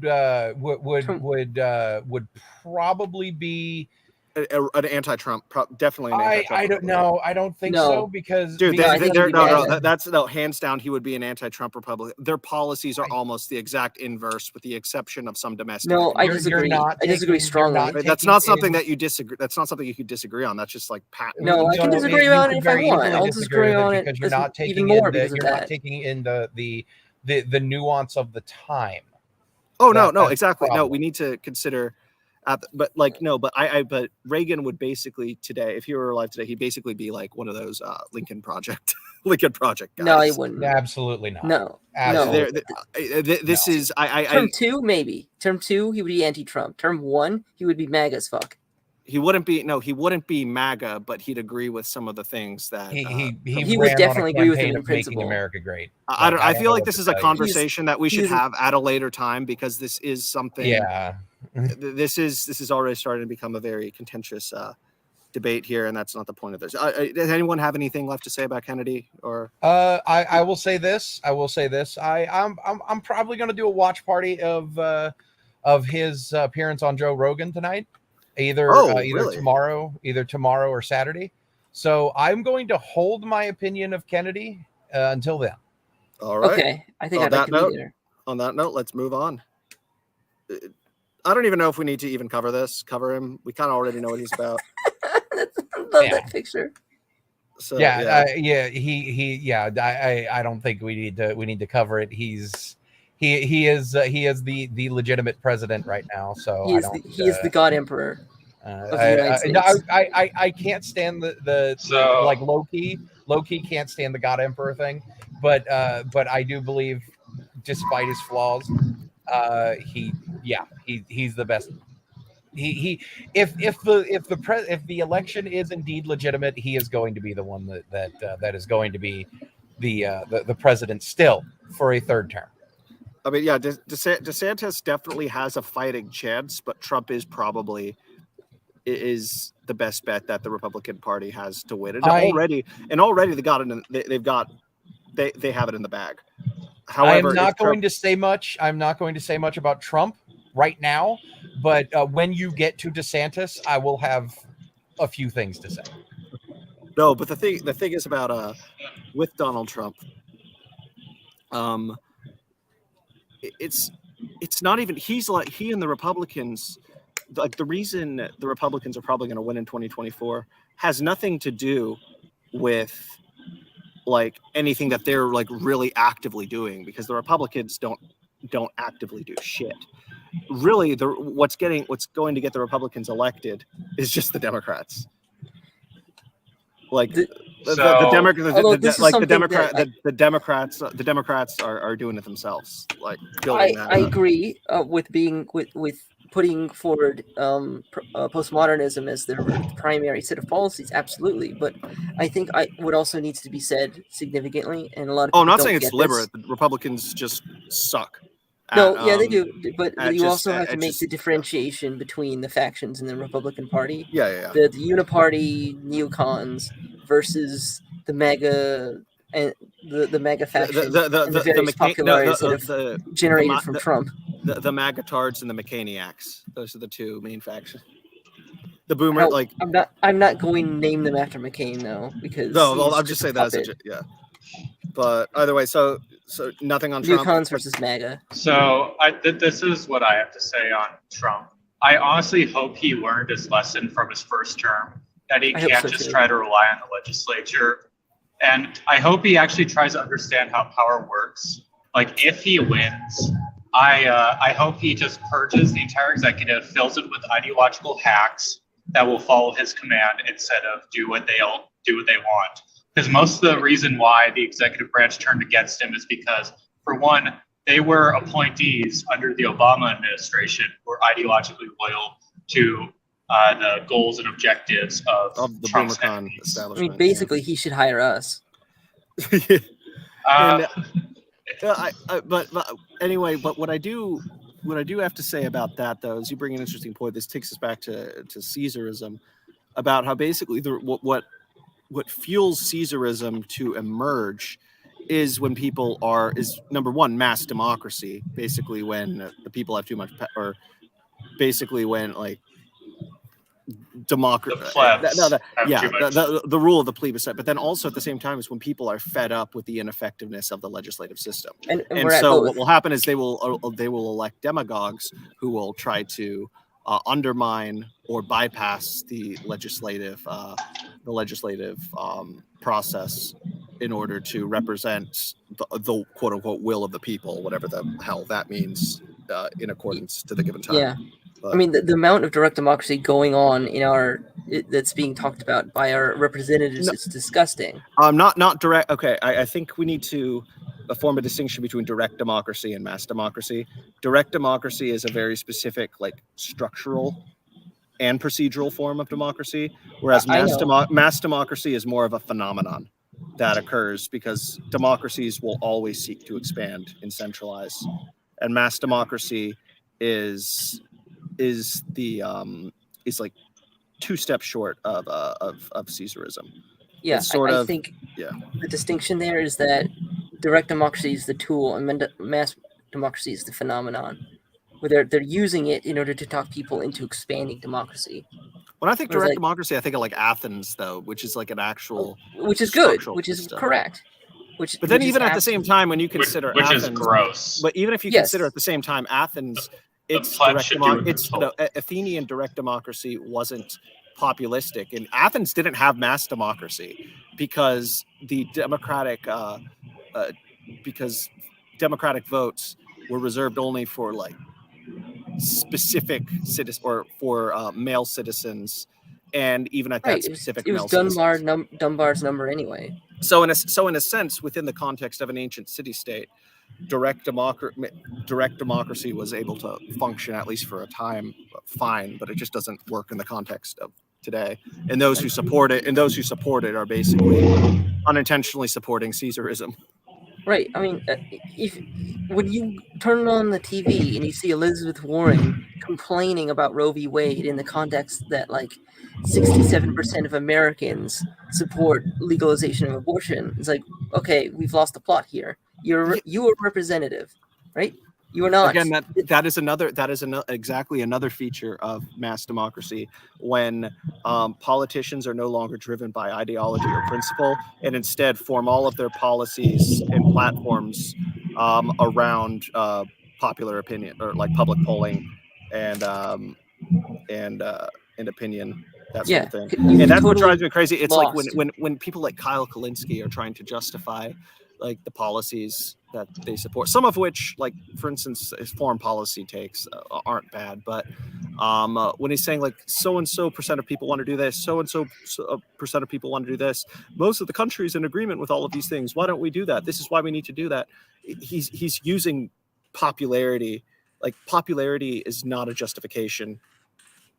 Like, I mean, it is not an argument to support policy. Like, I mean, it really, they don't go hand in hand, because the majority can and very often is wrong, and it's just not an argument. The masses need to be guided. That's just the basic. Every civilization has done that ever. I know. We need elite. Like, elites are important. Like, you can't have a society without a designated elite. I mean, you can argue over whether or not which elites you want in charge, but you need somebody to occupy that position. And this is why populists are just are stupid. You gotta read the populist delusion. I mean, like the populist delusion, but essentially, like, that's what I'm saying. Like, Trump needs to learn. Like, he needs to place his own elites in charge of all the institutions of the United States, appoint ideological hacks that will just do what they're told, do what the Democratic Party does, but in reverse. Like, just filled with their guys, filled with right wingers. All right, we're gonna purge everyone who will not conform. And when we can totally use the ring to defend Gondor. Sure, absolutely. On that note, we're gonna move on. Yes. To Meatball Ron DeSanctimonious. First of all, as a Sicilian American, how dare you? How dare you? You damn meds. I am horrifically offended, and I am almost as offended by this as the constant noise from Darth Killen. So I am rolling on the floor with offense. So this is basically the equivalent of breaking spaghetti in my presence. I can't stand this. I'll place the pineapple on that pizza for you. No, God, DeSantis had such potential. He basically had 2028 in the bag before he did this. Like, unless someone else were to have come up, he had the 2028 Republican run in the goddamn bag. He might even still. Maybe. It depends on how he treats Trump in this run, but he's already like photoshopping shit and things like that. It's not looking good. And we already know how Trump's going to treat him. It's this as a Floridian, as a officially licensed Floridian and Florida man. I used to live in Florida. I fucking hated it. What? I used to live in Florida. I fucking hated it. But then again, I think it was probably the part of Florida I was in specifically. Where? I lived in I lived in the Rat's Mouth. In the what? The Rat's Mouth. The hell is that? Boca Raton.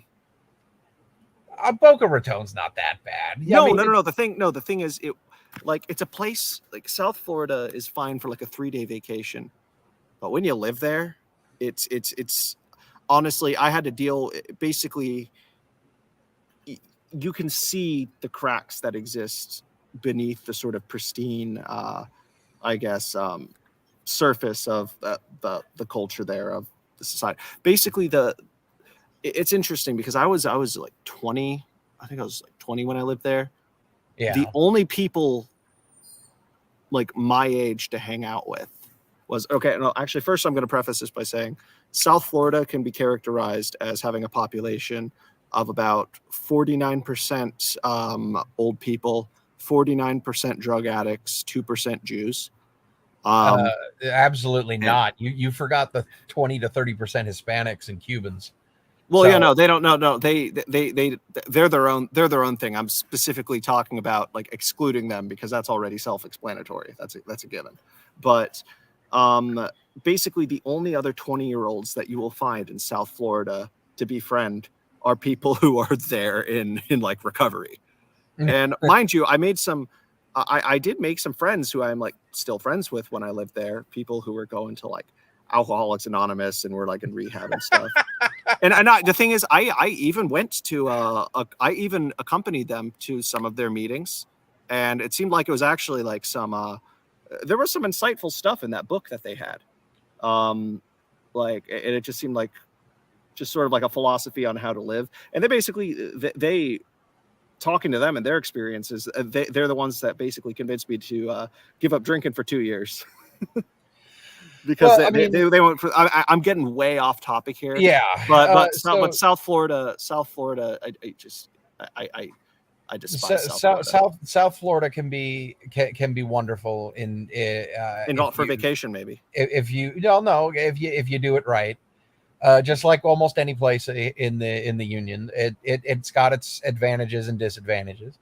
I personally love Florida, and when I say Florida, I mean the peninsula. The Panhandle does not count; that is not Florida. That's just Alabama. But I personally, for those of you who don't know, I grew up in Tampa. That's a good. I like Tampa, particularly Largo. Pinellas County. If you're looking at a map of Florida, on the left hand side of Florida, the west coast of Florida, midway up the peninsula, you'll see a tinier peninsula sticking out a little bit. That's home for me. That is where I'm from. That is Pinellas County. That is the Tampa Bay area, and that is in my opinion, arguably one of the best parts of Florida. Because it's got its own subculture. It's a pirate town, very rebellious culture there. There is leftist rot there, of course, because it is a large growing city. So you do have a certain amount of voter fraud, a certain amount of leftist rot, as I call it. But the beauty of Florida is the inherent rebellious nature of the average Floridian citizen. Which is there is a certain view of Florida, which is the dumb, the crazy meth head type, the meme state. Yeah, and then you've got like the people who are like me, the alligator hunters, the crazy folk who live in the swamp. And I did literally grow up in a swamp. I have shown maps of the high school I went to, and it's literally built on a swamp, and I grew up 2 blocks away from it. Like so was your childhood like The Waterboy? Bobby Boucher? It wasn't Louisiana bad, all right. I thought that movie was in Florida. No, it's in Louisiana. It's Louisiana. Louisiana, for all the talk I say about how Florida is America's Australia, Louisiana is worse in that it's just nastier to live. At least in Florida, you get cool beach winds from both directions. Louisiana is just miserable. It's all the worst parts of Florida with none of the good parts. I don't understand why anyone lives there unless you're French. I will say though that the west coast of Florida, in the Gulf of, like, bordering the Gulf of Mexico, the best is a lot better than the East Coast. Like, honestly, with the exception of the most interesting part about the East Coast of Florida, though, the Eastern Shore, is the shipwrecks. I always thought that was kind of cool because I'm a big I'm a big pirate. Oh yeah, same here. I back got my license at 13. July 21st, 1715. The hurricane. There is also the Nazi U-boat shipwreck that no one talks about a few miles off the coast of Miami that is still not recognized to this day. it is Anyway, not recognized. But anyway, enough talk on Florida itself. But yes, let's get back to just the land Mr. of Mr. DeSanctimonious here. yes. I think the long and short of it is he basically committed political suicide because he is right at the height of his second term, which you only get 2 terms as Florida governor.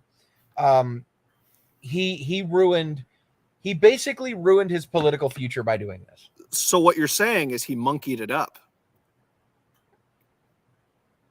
I mean, I guess you don't understand. You don't get.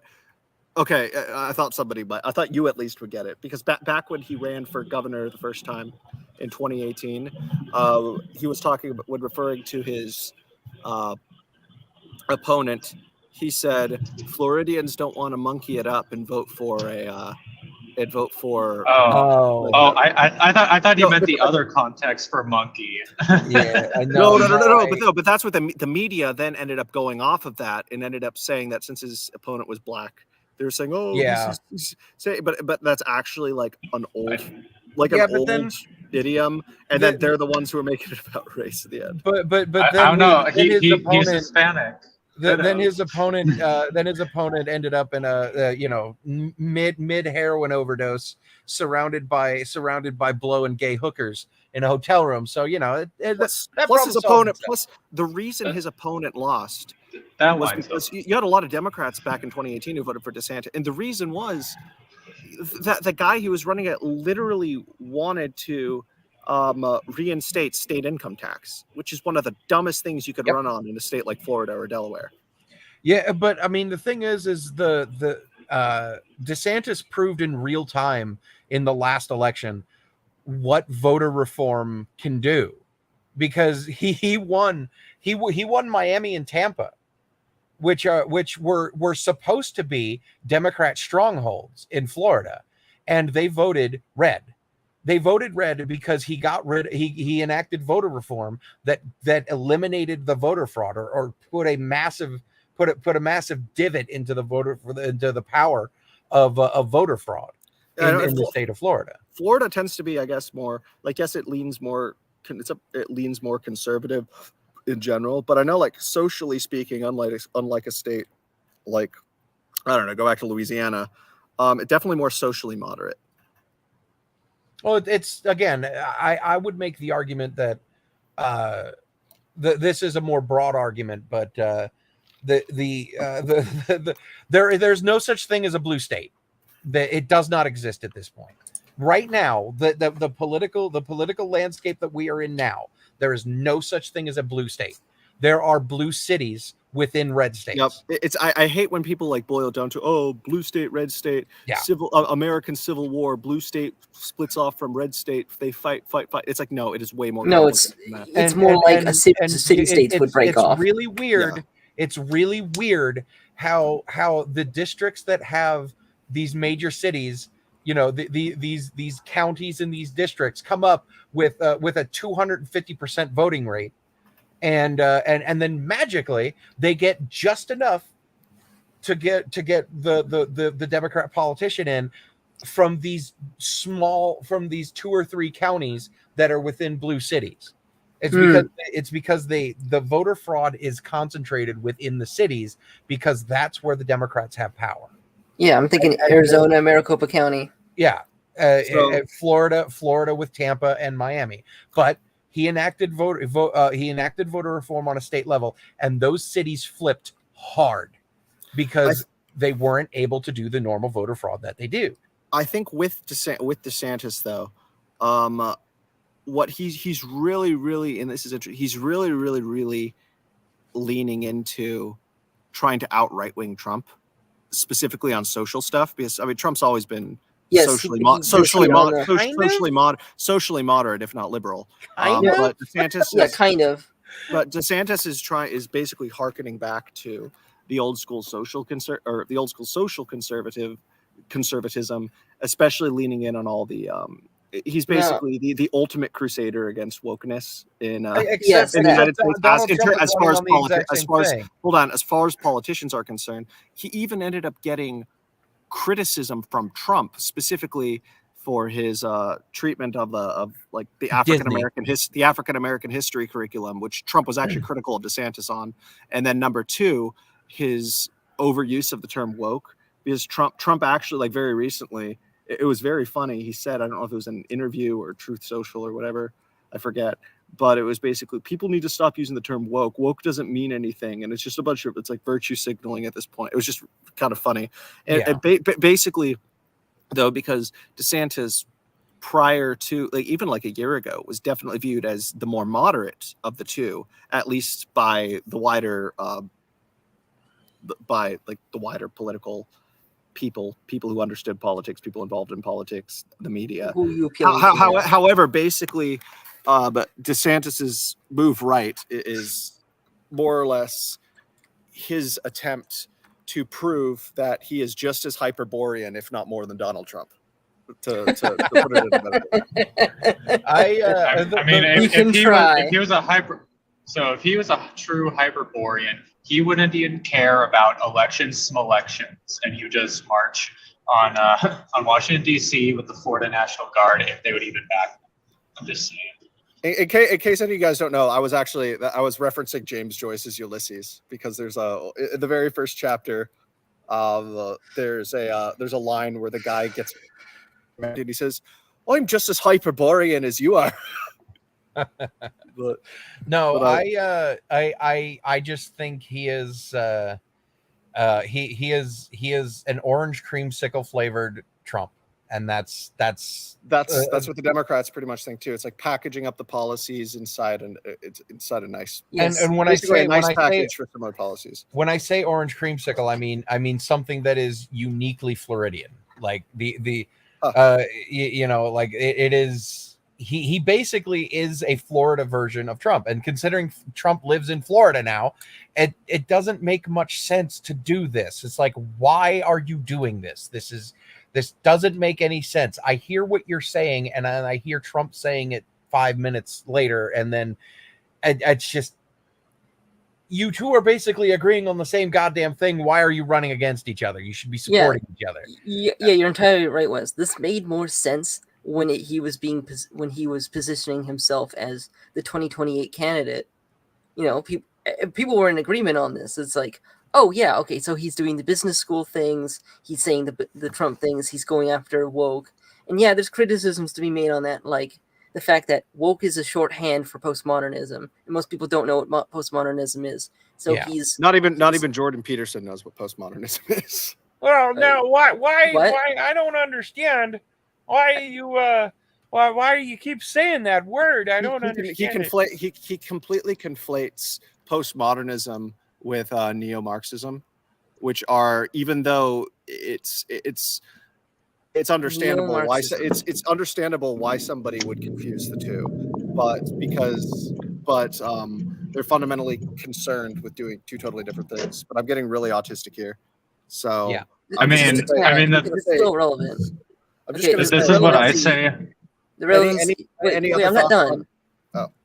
Yeah, the relevancy of that is that by overly relying on buzzwords, he's kind of talking down to his possible audience. He needs to treat them like adults. I think what Trump does is that he treats them as adults. What? Trump talks to people like I don't know. Trump speaks at like a third grade level. He does. He doesn't. It's not. But that that's actually like a. But that doesn't change. That's not. That doesn't change I'm at not all. saying that as a criticism. I'm just saying that. All right. In a lot of ways, dumbing things down better helps speak to an audience. The point is with the that dysgenic effect on the U.S. population, I just fucking said I'm not done, you fucking faggot. Hey, let him talk. Let's 2 of 3 or 3 of 12. All right, get back. Do whatever your Trump thing you're doing and mute it. God damn it. All right. The point is that he talks to his audiences as if he's a fellow, not like he's talking to them about some news ticker. Oh, okay. I see what you mean. It's significantly different. He uses working class language. Yes, and this is extremely. And he's always done that. He's always done that. Like, there's a lot of people who don't remember Trump pre-2015, but I mean, I do, and I was a pretty big fan of Trump back then. Right. I mean, his inauguration. Man of the people putting ketchup on his ribeye. Right, well, and that is man of the people, which is gross, but it is gross. But people do that, and because you know, they can't like, afford, yeah. So, like, say the kids, right? Like, there's the accident, and then he buys tons of McDonald's, and it's not about McDonald's being good for you or bad for you, or whether or not they're paying money to your political enemies. It's about the fact that when you've had a bad day, your mom gets you some McDonald's, you feel better, and it shows that he gives a shit. Like, ontologically speaking, he is of that class, of the working class. I mean, I don't mean like in terms of course, material wealth, but just in terms of his temperament. That's his background, his temperament. Yes. Yeah. Entirely so. Ontologically, yeah. Epistemologically. He actually understands working class people. He gets it because, not because he didn't, and it's true that he was born into money for the most part, but he made his own fortune by scrapping in real estate after his small loan of $1 million, of course. Yes, after his incredibly small loan. Okay, his incredibly small loan of $1 million. Like, again, I hate this talking point of the $1 million small loan. No, it's guys, such a stupid. I just think it's funny. I think it's funny. It is kind of funny if you don't know what the context of it is. Oh yeah, but, like, remember, Robert Trump, his father. I think it was Robert Trump. Robert or Frank or some name. I think it was Frank. I think it was actually no. But his father, his father did not think Donald was going to make anything of himself, and Donald was basically the black sheep of the family. And when he said a small loan of $1 million, he means in comparison to his brothers. His brothers, yep. And then the one who ended up becoming basically becoming a fuck up, who like died. Died in the middle of Trump's first term. No. He died like 30 years ago. No, it's the one, the alcoholic, the one who ended up after he went through his alcoholism. That's what ended up turning Trump to a teetotaler.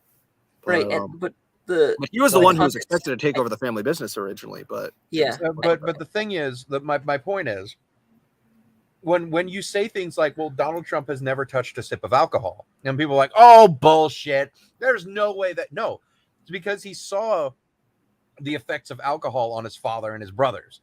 Yeah. And when he says he's never smoked a day in his life, and it's like, oh, that's bullshit. No, again, he saw the effect of what cigarettes do to other prominent people in real time in the 70s and 80s. To be fair, he definitely did coke in the 80s. Like, there's no way he didn't do coke in the 80s. You know, again, we'll give him a pass on that one. He says he didn't, and Trump says a lot of things. Yeah, but yes, the thing is, and he also doesn't lie nearly as much as he's made out to lie. Yeah, I don't. When it comes to drug use, I'm inclined to believe him because he saw firsthand of the issues when it came to controlled substances firsthand from his family. So, but like, that's just one of the many things about the man. You know, he one of the things that he caught shit from all of his peers was the fact that he would hire someone based purely on merit.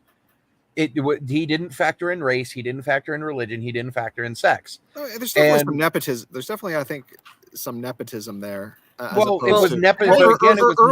Early on, it was merit, but like in more recent decades, it's been more. There's definitely a difference between nepotism and just having connections.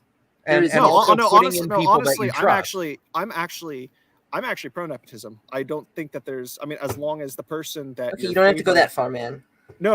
When I say it, I mean, if the person that you are being like, that somebody is being nepotistic for, like if somebody is putting somebody who's incompetent in charge because of nepotism, that's bad. But like, it's fine to take. That's what nepotism is. Yeah. Well, no, but there's a difference. Politicrat, there's a difference between putting in someone that you trust, i.e., a family member or a friend, who you know will do the job right, and nepotism. Nepotism is putting someone in charge solely because of the fact that you know them. It's a negative term. Yeah, I mean, there definitely is some overlap, though. No, I don't believe that there is. That's how but words work. we're arguing semantics here. But my point is that getting back to DeSantis again, I don't like there is absolutely no reason why he's running other than the fact that someone whispered in his ear that it could be done or that he has to do it because of money. And either of those prospects have basically doomed the future of his political career. I kind of wanted him to until he ended up showing just how poorly he's been doing it. Like about a year ago, I was the one who was saying he should be the nominee over Trump. Now, not so much. I don't think that. I've DeSantis has disappointed me specifically within this past year. A lot of it is economic restrictions too, are a big part of it. But back in 2020, I did say that I think Trump should stand down. I think DeSantis should run in 2024. I used to legitimately like DeSantis, and I don't think he's a bad governor. He's basically America's governor. But no, I agree with that. He is the best governor. I actually keep doing it. I had a fraternity brother actually who worked for DeSantis, took a semester off, to work on his campaign. He's also from Tampa, but yeah, I know he was telling me that I completely lost my thought. Sorry, it's late, but more or less, yeah. No, this was still when I was very pro DeSantis. I was pro DeSantis up until maybe like the fall. Actually.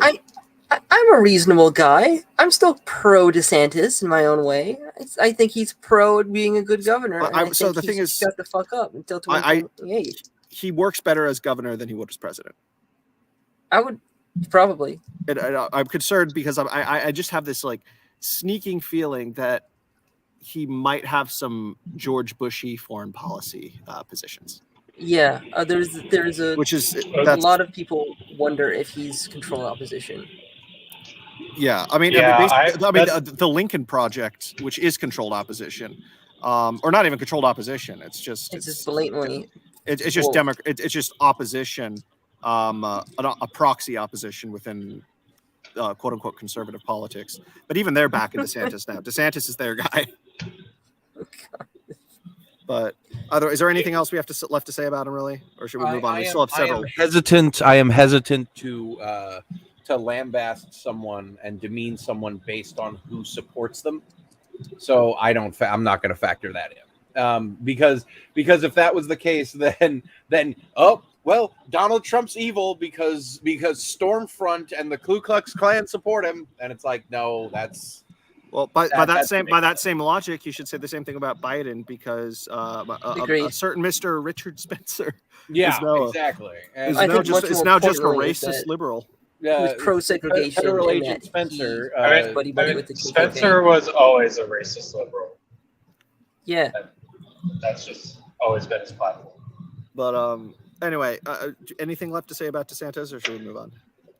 No, Italians aren't white. Yes, you are correct. I do like the way he spells his name. He spells it correctly. So that's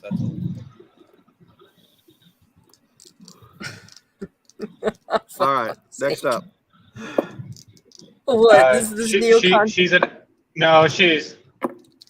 MP. I don't trust MPs for my time in the military. So nah, write her off. Nikki Haley.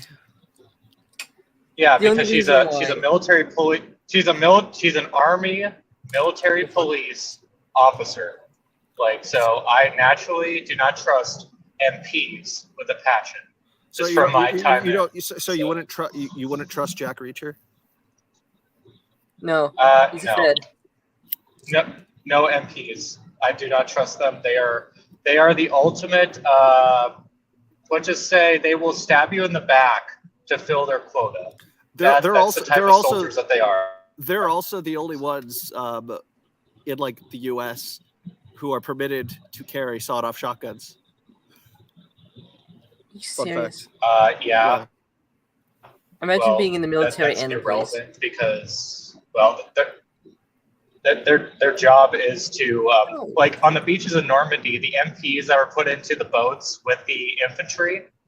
Those MPs were there to shoot any of the infantrymen that didn't get off the boat. So, like, MPs are the scummiest people in the military. So, but regarding Nikki Haley, so she has as all of us know, has absolutely no chance. However, the funny thing is, out of like any female politician in American politics right now, she does, comparatively speaking, have the best chance at becoming president. And I've always said that I think it's going to be hilarious. Like, the first female president of the United States is going to be a Republican. And I think that's going to be hilarious. Jesus.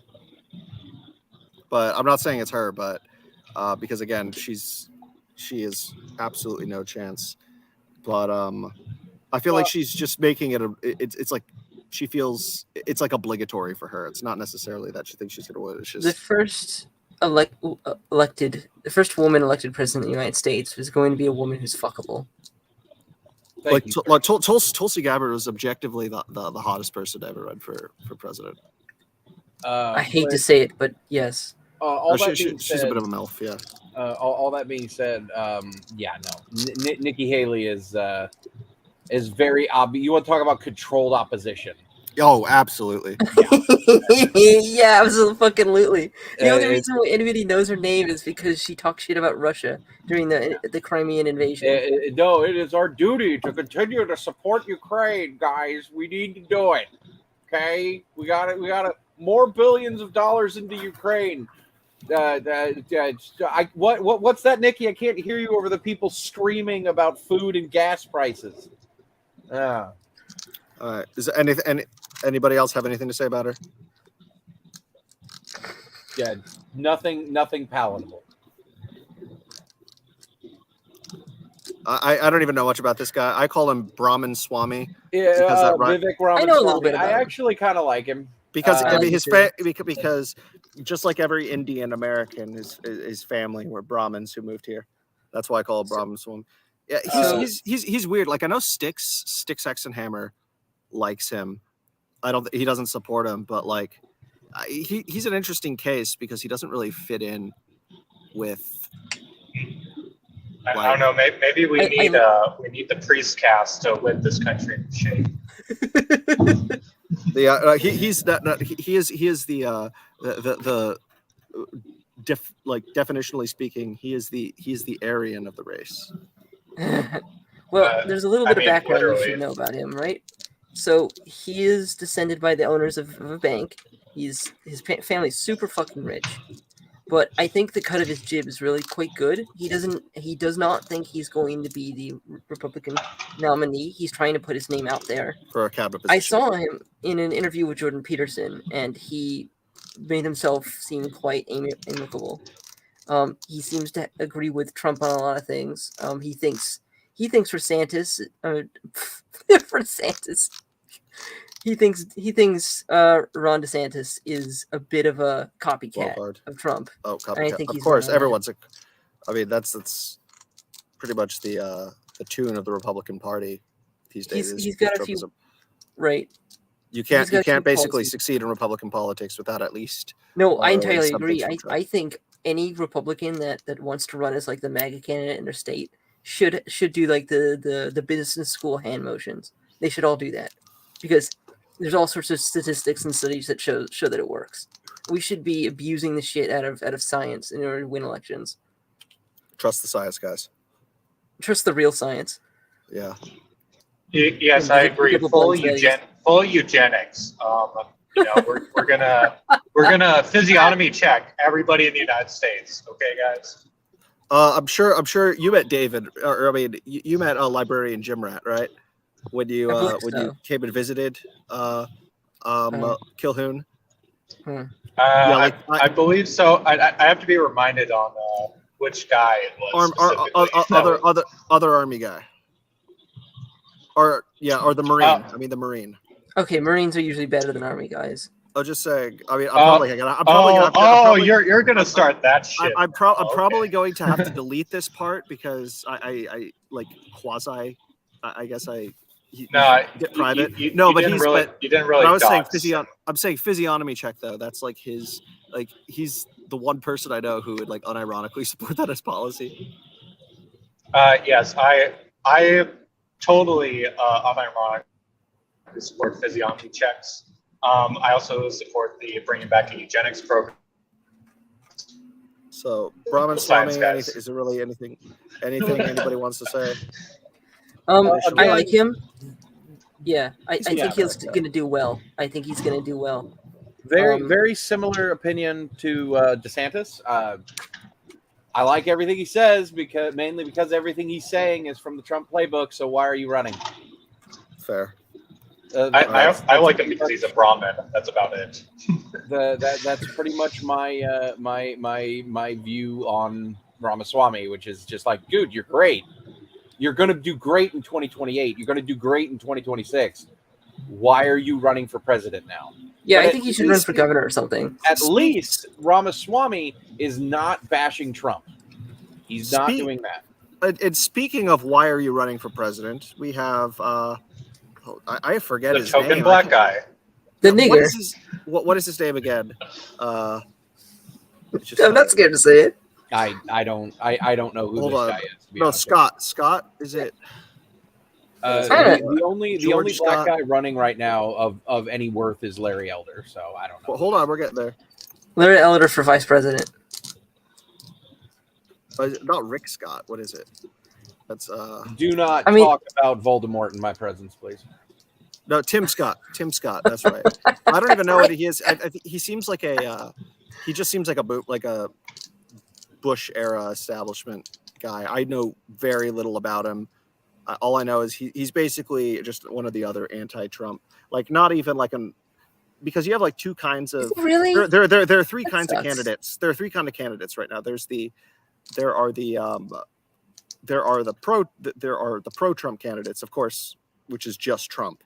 So there's Trump, and then there's the alternative to Trump, which would be people like Ramaswamy and DeSantis, and then there are the contra Trump, which would be like Tim Scott here and Nikki Haley, who are basically just, we need the Republican Party to go back to normalcy. We need to bring back like John Boehnerism, like stuff like that. So yeah, normalcy, where we're bombing brown people and we're spending ourselves to death, and the only thing that we can conserve is perhaps maybe no trannies. Yeah. So yeah, that's him. He's not going to go very far.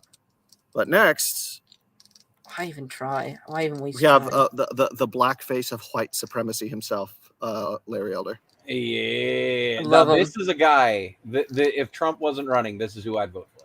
I was kind of disappointed. I was disappointed he didn't win the recall. Like I don't have any strong feelings. Oh, it was rigged. I don't have any. Oh yeah, no, it was totally rigged. That was totally rigged. Politicrat. Spoiler alert. He did win it. Oh yeah. Yes, exactly. But the thing is, it's the one thing, and this is very nitpicky. The one thing I'm not a huge fan of is how he calls himself like a libertarian, yet he still defends the Iraq War. And I know there is like a spectrum. Like, I mean, that pretty much disqualifies you from really being considered libertarian in a lot of ways. Like, yes, I know there is a continuum of views in libertarianism on foreign policy, but Iraq, like that, like not even like a lot of the people who supported Iraq back in the day still support Iraq, and so foreign policy is a concern. Otherwise, on like economic stuff, and because also Elder's socially moderate, that sort of thing. Like, I mean, in terms of domestic issues, I'd be fine with him. However, he also, I don't know. Like, I think I just don't know enough about him really to make a strong decision or a strong position one way or another. However, by default, I do like him significantly more than a lot of the other people on this list. Yeah. I think that, when politicians who have a good head on their shoulders support bad policies, they often later on recant that and say, nah, that was dumb. Like, I think he's going to be Tulsi Gabbard with that. He's going to admit that was dumb and change. a lot of politicians change when their chances of winning get significant too. Like and so and there was no need for him to change his position when he was running for governor, because that's a purely domestic role. Right. So my main example of that is going to be actually Joe Biden on immigration, because I know Joe Biden himself isn't making the shots there, but the regime has realized that endless amounts of immigration is not sustainable. It's not the answer, especially when many of them will not vote for their agenda. Exactly. Again like Latinos or Latinxes, as white women like to call them, are the most socially conservative demographic in the United States. I hate to say it, but at the end of the day, politicians are humans. Yeah. I hate to be that guy. So anybody, Kilhood, what's your opinion on Larry Elder? Or at least from what you know of what we've said about him? Is I know you're not a big fan. Of Lulberts. Yeah. So if he's a Lulbert that justifies the Iraq War, it's like, so he's justifying America's right to seize the property, so that way it can become our property of Iraq. I don't know. Or honestly, I don't get this whole libertarian talking points, because frankly, force is just what matters.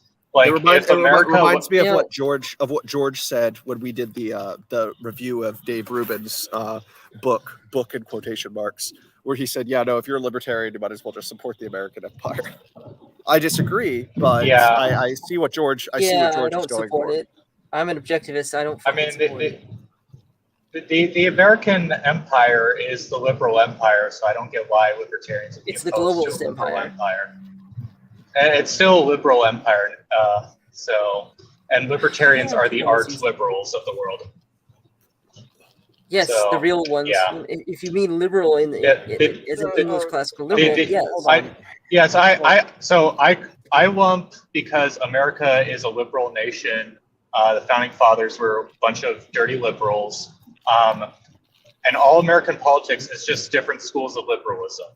The only thing worse on your takes is your mic quality.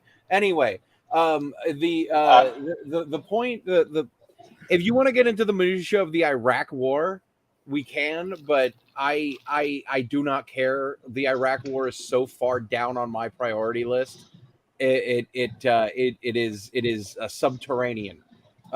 So the only thing that I will say on the Iraq War is, if the coffers were overflowing and our economy was booming and our debt was non-existent, then yes, I would have supported the Iraq War back in the 2000s.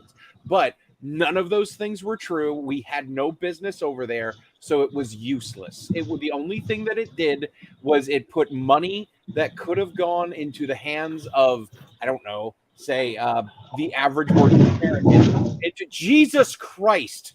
You got to stop with this. You got to mute when you're not speaking. Okay. Hey, I'm trying to wait till he's done so I can rebuttal. I get that. Please mute your mic, for the love of God. But my point is, there's absolutely there was no reason for us to go when we did, except to make more money for the people who profit off of war, not the United States. But the people who profit off of war. And I wouldn't have a problem with that necessarily if they were American companies supporting American interests and doing American-based things. But they're international companies supporting international interests. And that was my biggest problem with it. And also the fact that we were I think we were getting close to $1 trillion in debt at that time, and unemployment was getting really high, and people were still riding the wave of a post 9/11 authoritarianism, and it was generally a very bad time to have bad takes. And pro Iraq War was a bad take then, and I believe pro Iraq War is a bad take now. But that is very much not an issue. I would have to say, on top of that, if you're against the Iraq War, not for those reasons, there's an entirely different set of reasons to be against the Iraq War. The fact that it's a major waste of money. and that it wastes American lives. The problem with wars is that some of our most brilliant 18-year-olds are sent to some shithole to die. Now, I know the kill-to-death ratio is like 56-1, but still, people die, people lose. It's actually much worse. Like, they tend to lose limbs, they tend to get blown, they get burnt in fires, they come back mangled, they can't be husbands to their wives anymore, they lose their families over it, they might get brain damaged, shit like that. That's almost even more depressing than them just dying on some battlefield, because then they don't have to come back as a ghost. It's fucking horrendous. That we let's get away from the strict foreign policy discussion, because I think we pretty much most of us are in agreement on that.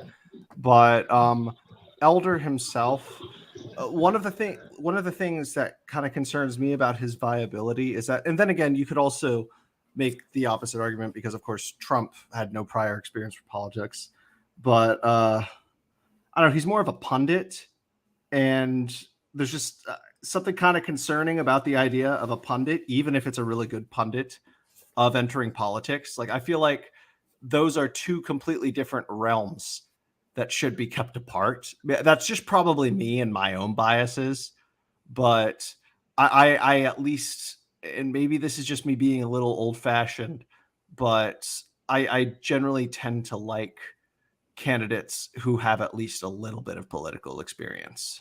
I disagree. It is the responsibility of every American citizen to push to advocate for the best advocate for the best political leader that you feel is available. And if there's none available, no, I absolutely agree. I mean, I'm not saying that it's like deterministic. I'm just saying, like, my preconceived bias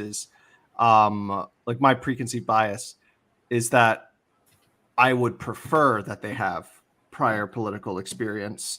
However, that's not by any means a deal breaker. To be honest with you, in today's world, I would prefer that they don't have political experience. Yeah, I know what you mean. It's a plus. It's actually genuinely a plus. I mean, business experience, I think, is arguably more important. Especially considering the American dream is essentially fixated on economic gains. It's an economic dream. As Oswald Spengler once said, America is a culture of dollar snatchers. Yeah. Yeah, it's a nation of the merchant caste, which is why I hate it. Oh my god! On that note, let's move on. We still got a couple more to go through. A collectivist authoritarian, not a communist, but yes. So next we have Mr. Mom, aka the albino rhino himself, Mike Pence, with the little fly on his head. I just want to say, Mike Pence. So, like I said, I've never been the biggest Trump guy. However, I like Mike Pence. Like, I saw even at the time Trump was like a mixed bag on something, but Pence was just all around like bad. Like, yes, in terms of stability, America would be more stable under him as opposed to Trump. But however, at the same time, in terms of long-term damage, Pence would be a lot worse. Oh, okay. Yes. Yeah, I can see that. I see that. Yes. And plus, he's also boring. Like, and I find it really funny where he was, like, all of the liberal media was freaking out after he was announced as Trump's VP selection back in 2016. But now they're like, he's not like he's not like a hero to them or anything. But now they're a lot nicer to Pence ever since he spoke out against Trump following following the Boomer Hall push. That's good. That's or as George calls it, Chudsmas. Yeah. The only positive thing I will say about Pence is when he kept getting shit for the ACDC for the LGBT thing, and talking about how oh God, what are they called? Conversion therapy. When he was talking about when he kept getting shit back in like 2016, 2017, 2018, when he kept getting shit about his views on conversion therapy, He finally said when after like the 50th person who came to him and was like, why do you support convergence therapy? Why do you support convergence therapy? And he said, because it worked on me. And I was like, holy shit, a moment of honesty from an establishment Republican. That or maybe he's still a closeted homosexual. I could actually firmly believe, he could be. I firmly believe. I mean, he's probably bisexual. Honestly, I mean, he probably fucks kids. He is an establishment politician. He probably faps to Funari.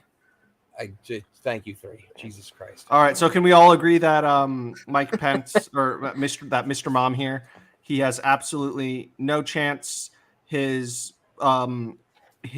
career in the Republican Party died when he spoke out against Trump following January 6th. Absolutely. His career died, and therefore that is why he's no longer.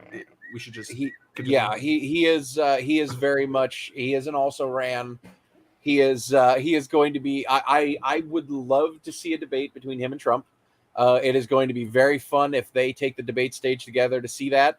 And I think when that debate, if and when that debate happens, not necessarily a one-on-one, but if and when they are on the same debate stage, I think Donald Trump would be very foolish if he doesn't take the time to say something along the lines of, it is a regret that I ever made you my VP, or the people who criticized me for making you VP was right, or something along those lines, basically saying in so many words that he is not going to be appeasing the established Republicans this time around.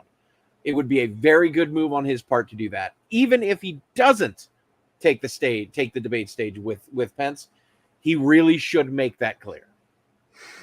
That's going to be really entertaining, I think. Absolutely. But I don't want to talk about this guy anymore. So. Yeah. He has really weird hair. Oh my God. Oh, again, Politicrat. How dare you? It's Fat Wes. How dare you? Okay. How dare you? How dare you with this anti? I am literally making hand gestures at you right now. How dare you? This is anti-Italian bigotry. And I will not sit by and let. Well, I hate WAPs, so let's keep going on. I'm making business school notions right now because it's like but seriously, which one of you? What was it? 3 of 12? Was it you who said you like having a Chris Christie rant? No, I don't. Somebody said someone else. Wait, who? It might have been. No, was it me talking about how Wes has a Jeb rant? Probably would have a Jeb rant. Yeah, I could have sworn Jeb, Jeb, because I am a Floridian. My seething hatred of Jeb Bush knows no bounds. I mean, I'm currently pulling the information from my hard drive on it. Let's see about the things that he's done that are fucking ridiculous. I don't even know why he's running. He has not been relevant since like 2012, 2013. No, he does not. He's like the old.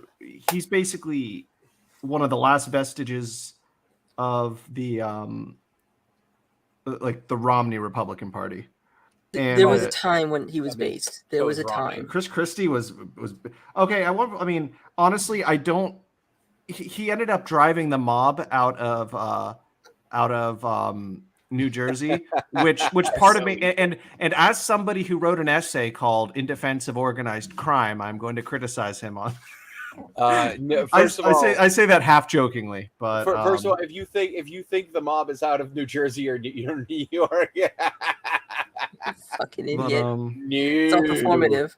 But the mob hasn't really been an actual force in a while. And also, it's just like aristocracy at this point.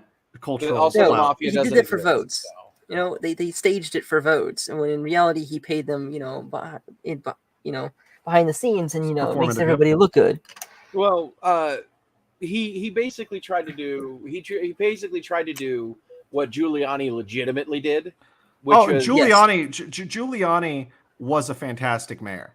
Like, I mean, basically, I have this. Take a look at Giuliani. Basically, I have this thing I came up with this quote where I always say, when I'm talking about him, you either die a hero or you live long enough to see yourself become Rudy Giuliani. He went off the deep end ever since his very fantastic tenure as New York's mayor, and I really attribute Giuliani's fall really beginning on the debate stage in 2008 when Ron Paul chewed his ass out. Yeah, I still like Giuliani. I voted. I think he's a grifter at this point. He's just doing whatever it is to stay relevant. Yeah, I agree. He is. I don't think that he's Giuliani was amazing in 2020 as Donald Trump's lawyer. He pushed back hard against voter fraud. He was a hero in 2020. What's funny is, so I had another fraternity brother who was actually at the Boomer Hall Putsch. He didn't participate in it, but he was there at the Stop the Steal rally. And what's funny is, so he said that in terms of storming the Capitol, like the media has this narrative, oh yeah, it was Trump was the one who incited them. And while I do think Trump is by extension culpable because it wasn't his name, he actually told me the one who was really inciting them to march to the White House was Rudy Giuliani. That is the first time I have heard. He was the firebrand. He was the true firebrand at Stop the Steal, which is just a really funny thought. I have never heard that. I know quite a few people who were there that day. I've never heard that. You have now. That is an interesting thing. But no, I have a lot of respect for Giuliani. I still have a lot of respect for Giuliani. I will always have respect for Giuliani. I have respect for what for a specific era of Giuliani. No, so, I think he was. I think he was a great mayor.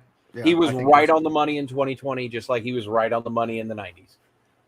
And yeah, granted, he hasn't been very relevant in the last few years, but that's because, he's been sitting there doing his podcast, selling his cigars for the last few years. And that's fine. There's nothing wrong with that. That's not being a grifter or anything like that. That's no. I'm not. That's not what I meant. I meant in terms of pretty much. Oh, okay. You know what? I'll take that back a little bit because I was about to say, oh yeah, aligning himself with sort of the Trump movement.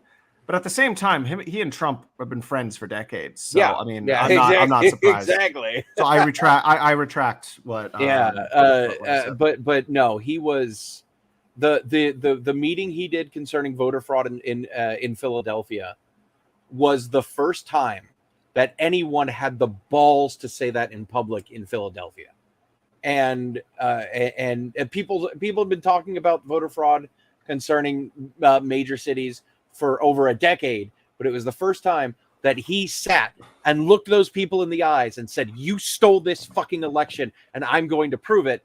And he was denied that ability.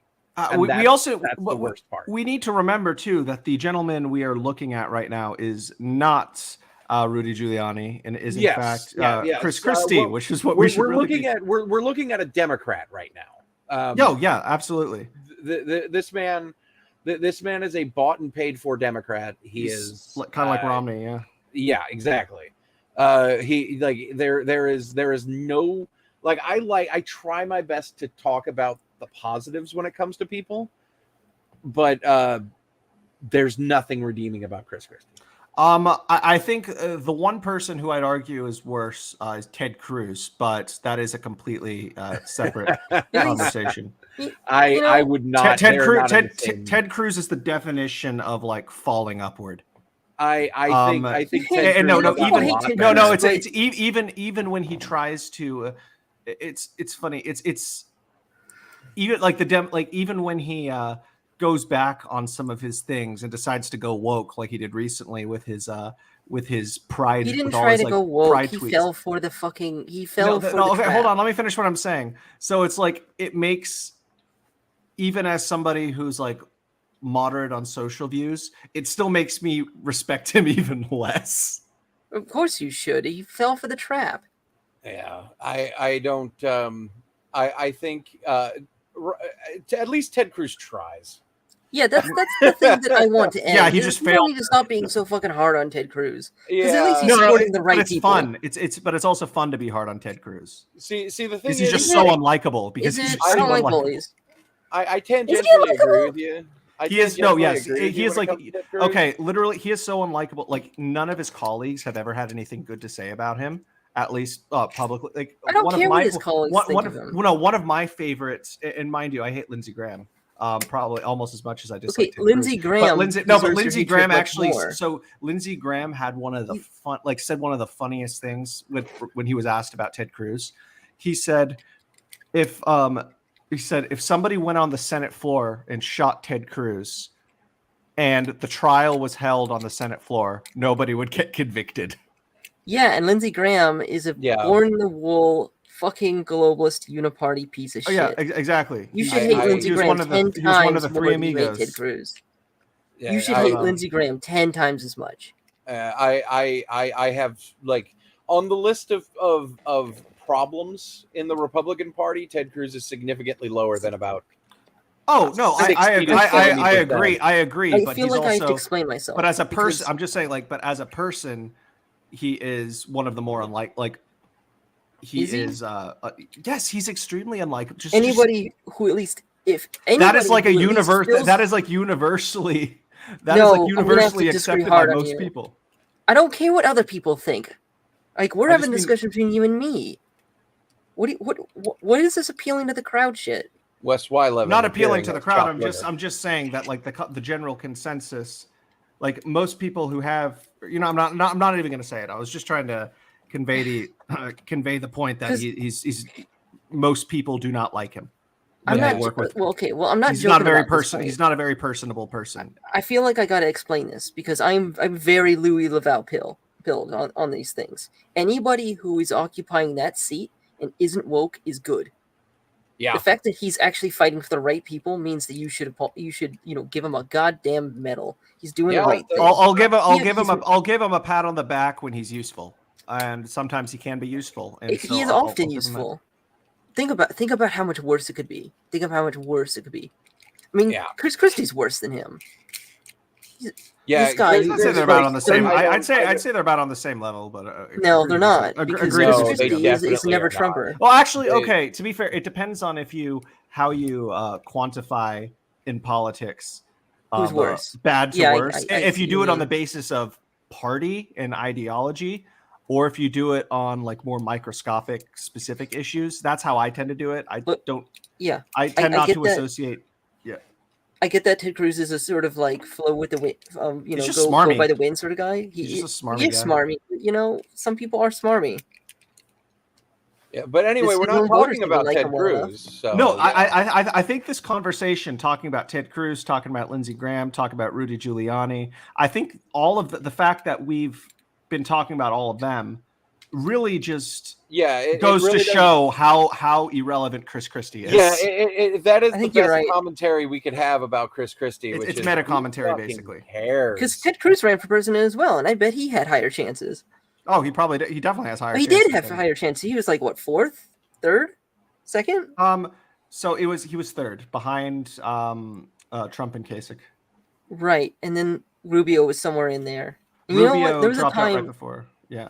Right, and he was being funded by the Koch brothers, so all of them except Trump were being funded by the Koch brothers. It's funny. Trump basically 2016, the Republican primaries, or not primary, the Republican debates and ultimate primaries in 2015, 2016. That is basic. That entire just collective event, for the lack of a better term. It basically is the story of Trump cucking the Koch brothers, because that's effectively what he did. And what's relevant? And I think it's hilarious, and I say that as somebody who gets paid by the Koch brothers. I think this is important because people often misunderstand what's relevant about the Koch brothers, and it's that they're neolibertarians. And neolibertarians are people who are essentially uniparty corporatists, but they're lawbirds. Globalist libertarians, yeah. Yes, exactly. And that's big because that means that, the globalists wanted Donald Trump to fail. They funded it literally everybody else. Plus immigration was one of the biggest issues too. Oh God, yes, because the Koch brothers are because pro they basically open borders. and even that's what go back to Bernie Sanders' interview, because Bernie Sanders, who is like a traditional social democrat, kind of like how the social No, he's Democrats not. were He's back. a fucking. No, he's not. He's a I said democratic I socialist. said social democrat, like you know what a social democrat is, right? Yes, I do. Do you? Yes, yeah. I'm not talking. I mean lowercase, as in referring to the ideology itself. Social democrat, democratic socialist, of course, overlap there. In Don't the think ideological those sense. aren't the same at But, all. But okay. But no, I never said they are the same, but there is over a lot of times when people call themselves social or democratic socialists today, even though they're completely wrong, they're really just confused, and what they're actually subscribing to is social democracy. So I mean, I think ideologically Bernie is a democratic socialist, but pragmatically a social I democrat. don't think you can be a social democrat and be a socialist. I don't think that's well. possible. Well, we can have that conversation later, because I think maybe there's some maybe we're talking over each other's heads here. But anyway, my point is with Bernie is, like the left of the 20th century, an extreme immigration hawk. An extreme immigration. He was tougher than most Republicans on immigration all throughout his time in Congress. And then, of course, Republicans didn't really start becoming super strict on immigration until about the time of 2010, 2011. But you have Bernie in a 2015 interview after he announced his candidacy, when he was asked by the interviewer what his stance on open borders is, and his response is like, I don't support open borders. Open borders is a Koch brothers conspiracy. Yeah. Okay, that's pretty based. I agree with you. Yeah, I remember that. And then he kissed the Clinton ring.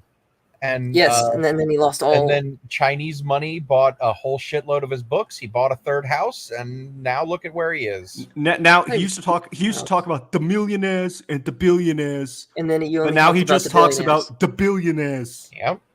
Because he realized that the millionaires are just people who've just done well in life. No. I'm tired now. I'm tired of looking at this fat fuck, so we're gonna move on. That's fair. Believe it or not. Right, so the only third party person we have right here, Cornel West.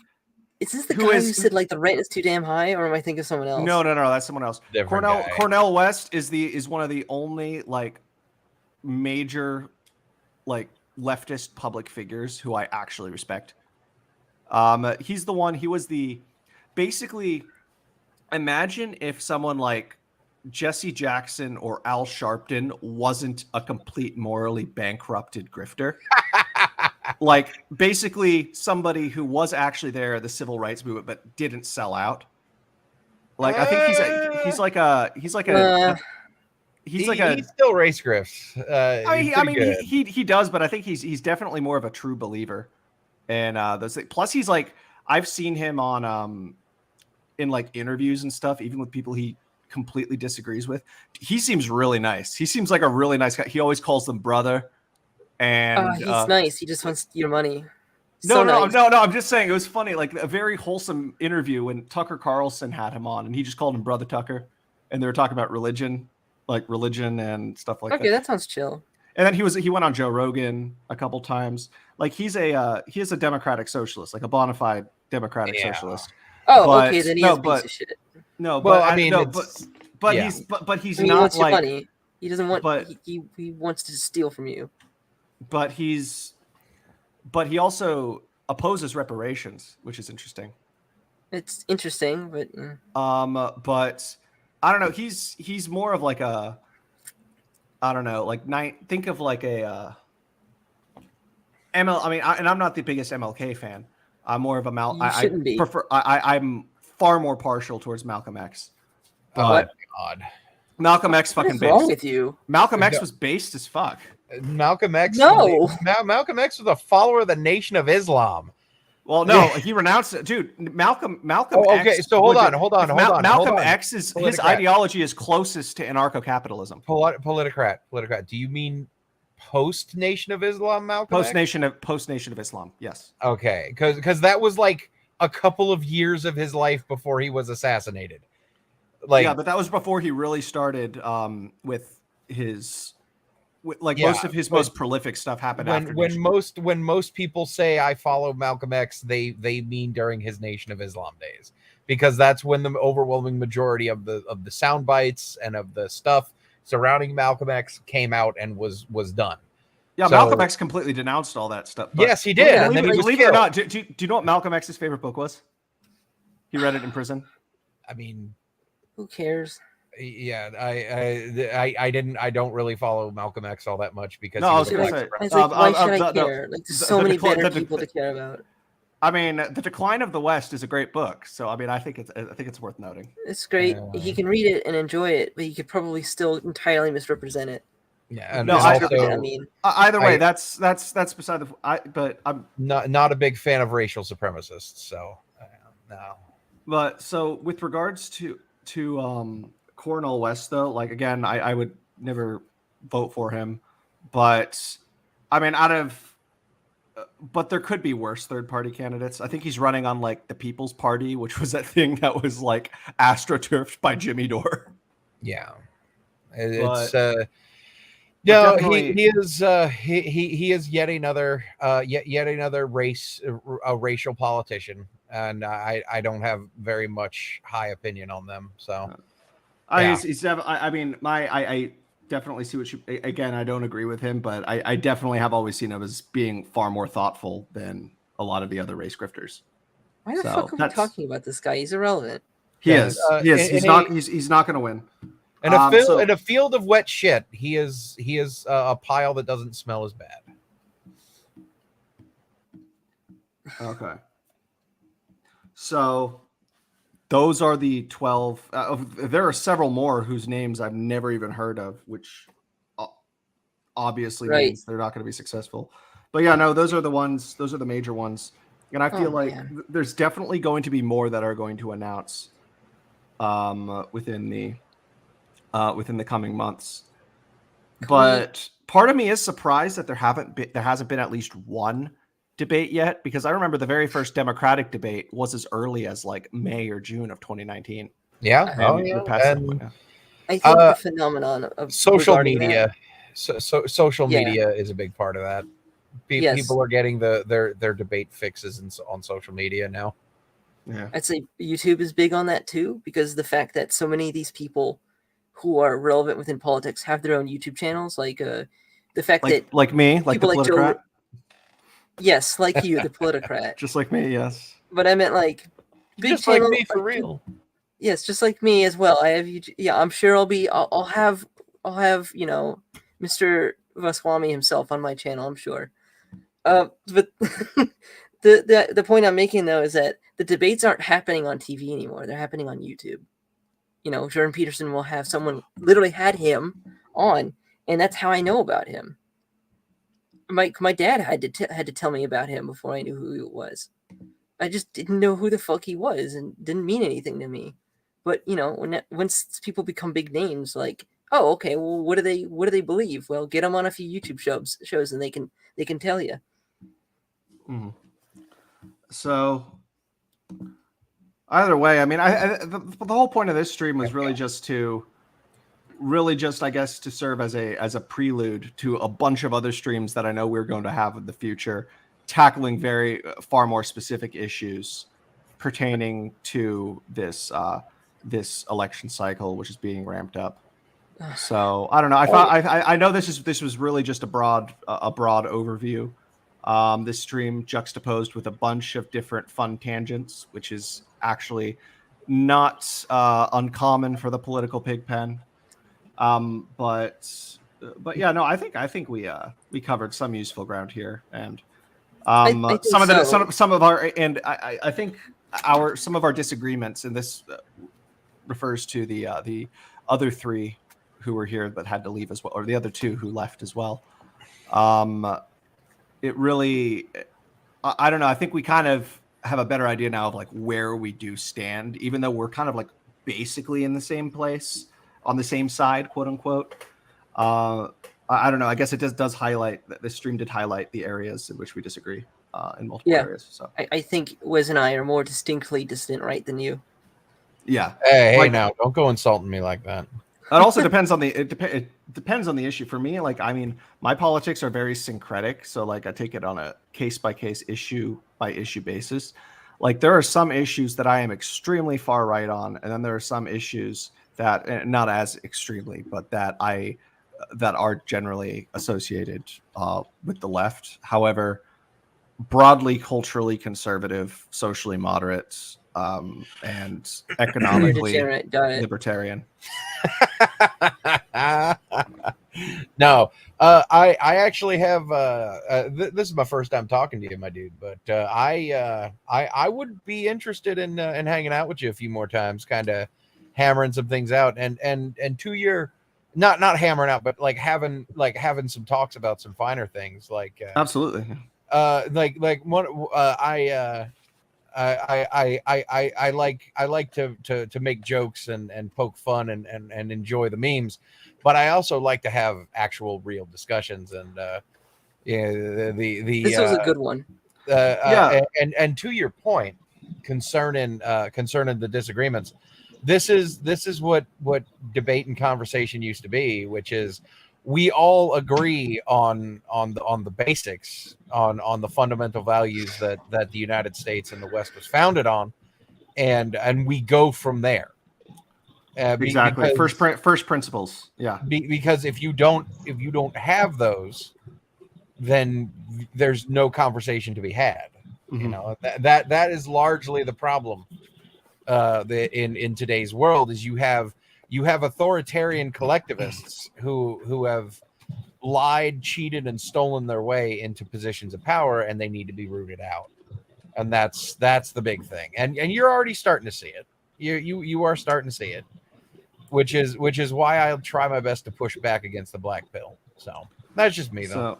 So yeah, I think that like originally, and my show did sort of start off this way, especially because most of my guests early on were just random people. Not many of them were actually content creators. I tend to have more content creators on now as my channel has gotten larger, with the exception of some of the old veterans from the early days of my of this stream series.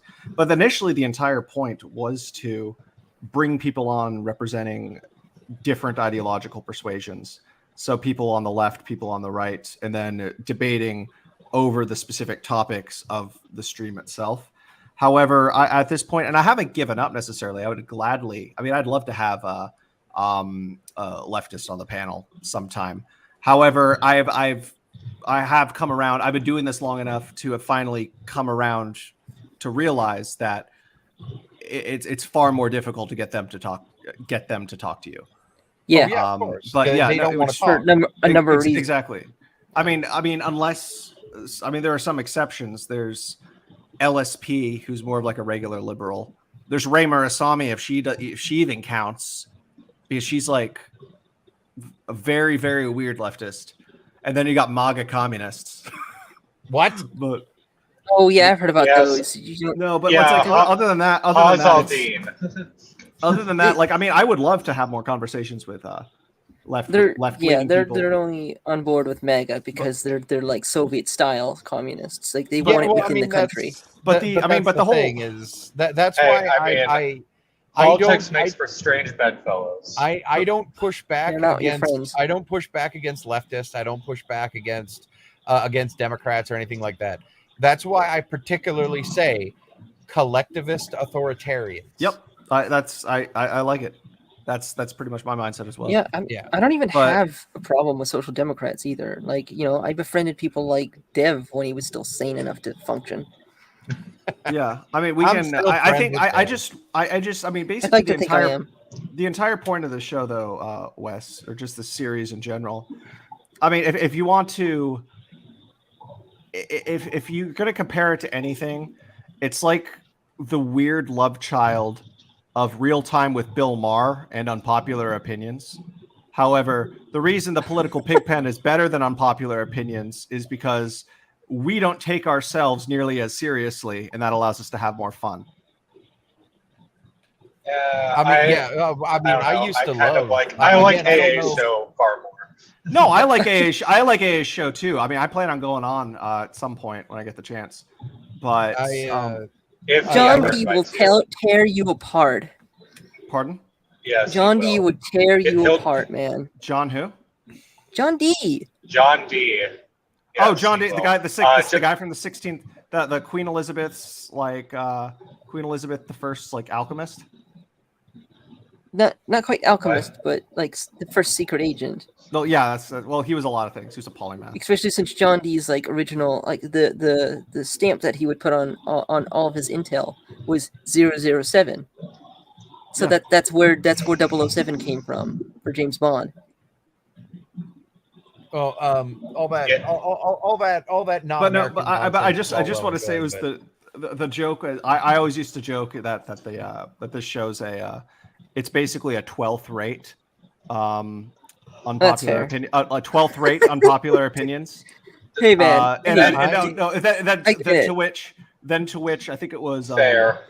I forget who it was who responded. It was somebody who actually goes on. I think it might have even been Charlemagne who said unpopular opinions is already 12th rate unpopular opinions. Yes, exactly. But AA was the one who basically served as the initial inspiration for me to start my channel and sort of make the kind of content I wanted to make. It took me like 2 years to finally get around to it, but still. Yeah. I have a lot to appreciate from AA for that reason. I personally have never watched AA. I run in the same circles as he does, but we have never crossed paths. So, all that being said, though, just to let you know, I am very famously known, as famous as one can conceive of such things, as being aggressively American. I'll let you know that right now. Well, so if you want to just keep that in mind going forward when talking to me, because I have a tendency to quote the founding fathers quite a bit. I very much. Oh, you know what? I think you and I are going to get along pretty well then. I would definitely like to do collaborate with you more in the future. But on that note, let's go around like we close all of our shows. Final thoughts on the topic / subtopics that we covered in the stream, starting of course 3/12. I think Donald Trump's going to be in the White House 2025. I think that's obvious. Gilhoon? So I don't know if you got to Doug Burgum. Did you put him in your slides? Because I dropped out of coverage for that. Was he the black guy? No, Doug Burgum's the governor of North Dakota. So the governor of North Dakota announced his running. Honestly, I'm just going to say this. He is probably the best VP for Trump out of all the other Republicans running for president. Although, of course, elections don't really matter. What matters is the person who counts the vote and the regime. I bet they are going to fortify the hell out of every election so that way they maintain their power completely. For the rest of the time. They will try. Leave the Mott, run up to the Bailey.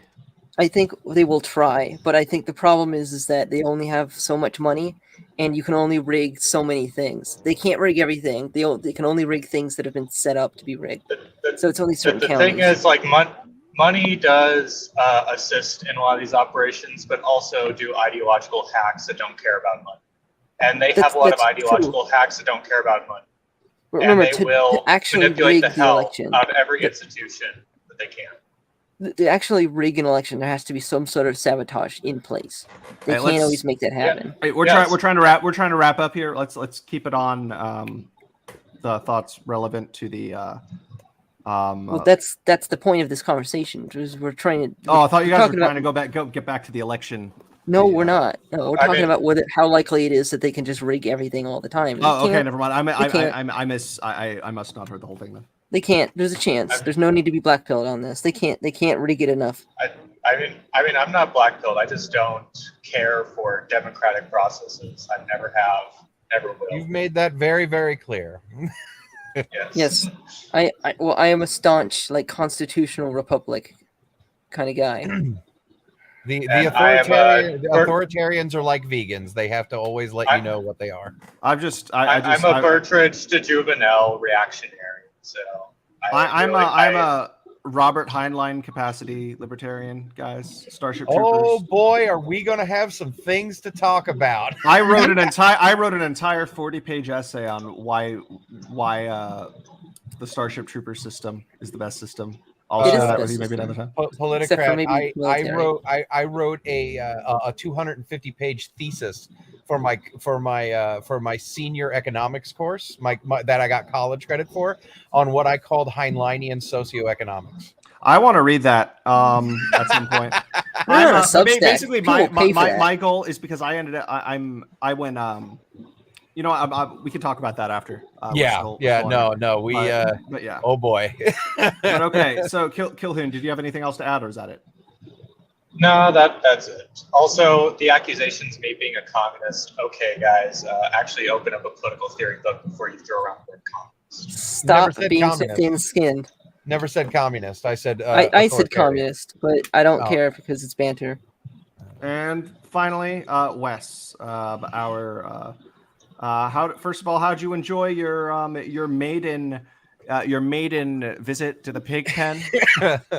And also, what are your final thoughts, reflections about everything we just discussed? Well, I had plenty of fun. I had a good conversations, good times. I always appreciate I'm not here for the for the clout or for the views or anything like that. I'm here for the talk, and that's the big thing.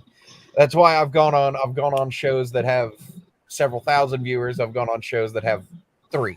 So it doesn't matter. Same. You know what? Yeah. Again, something else you and I have in common there. Yeah.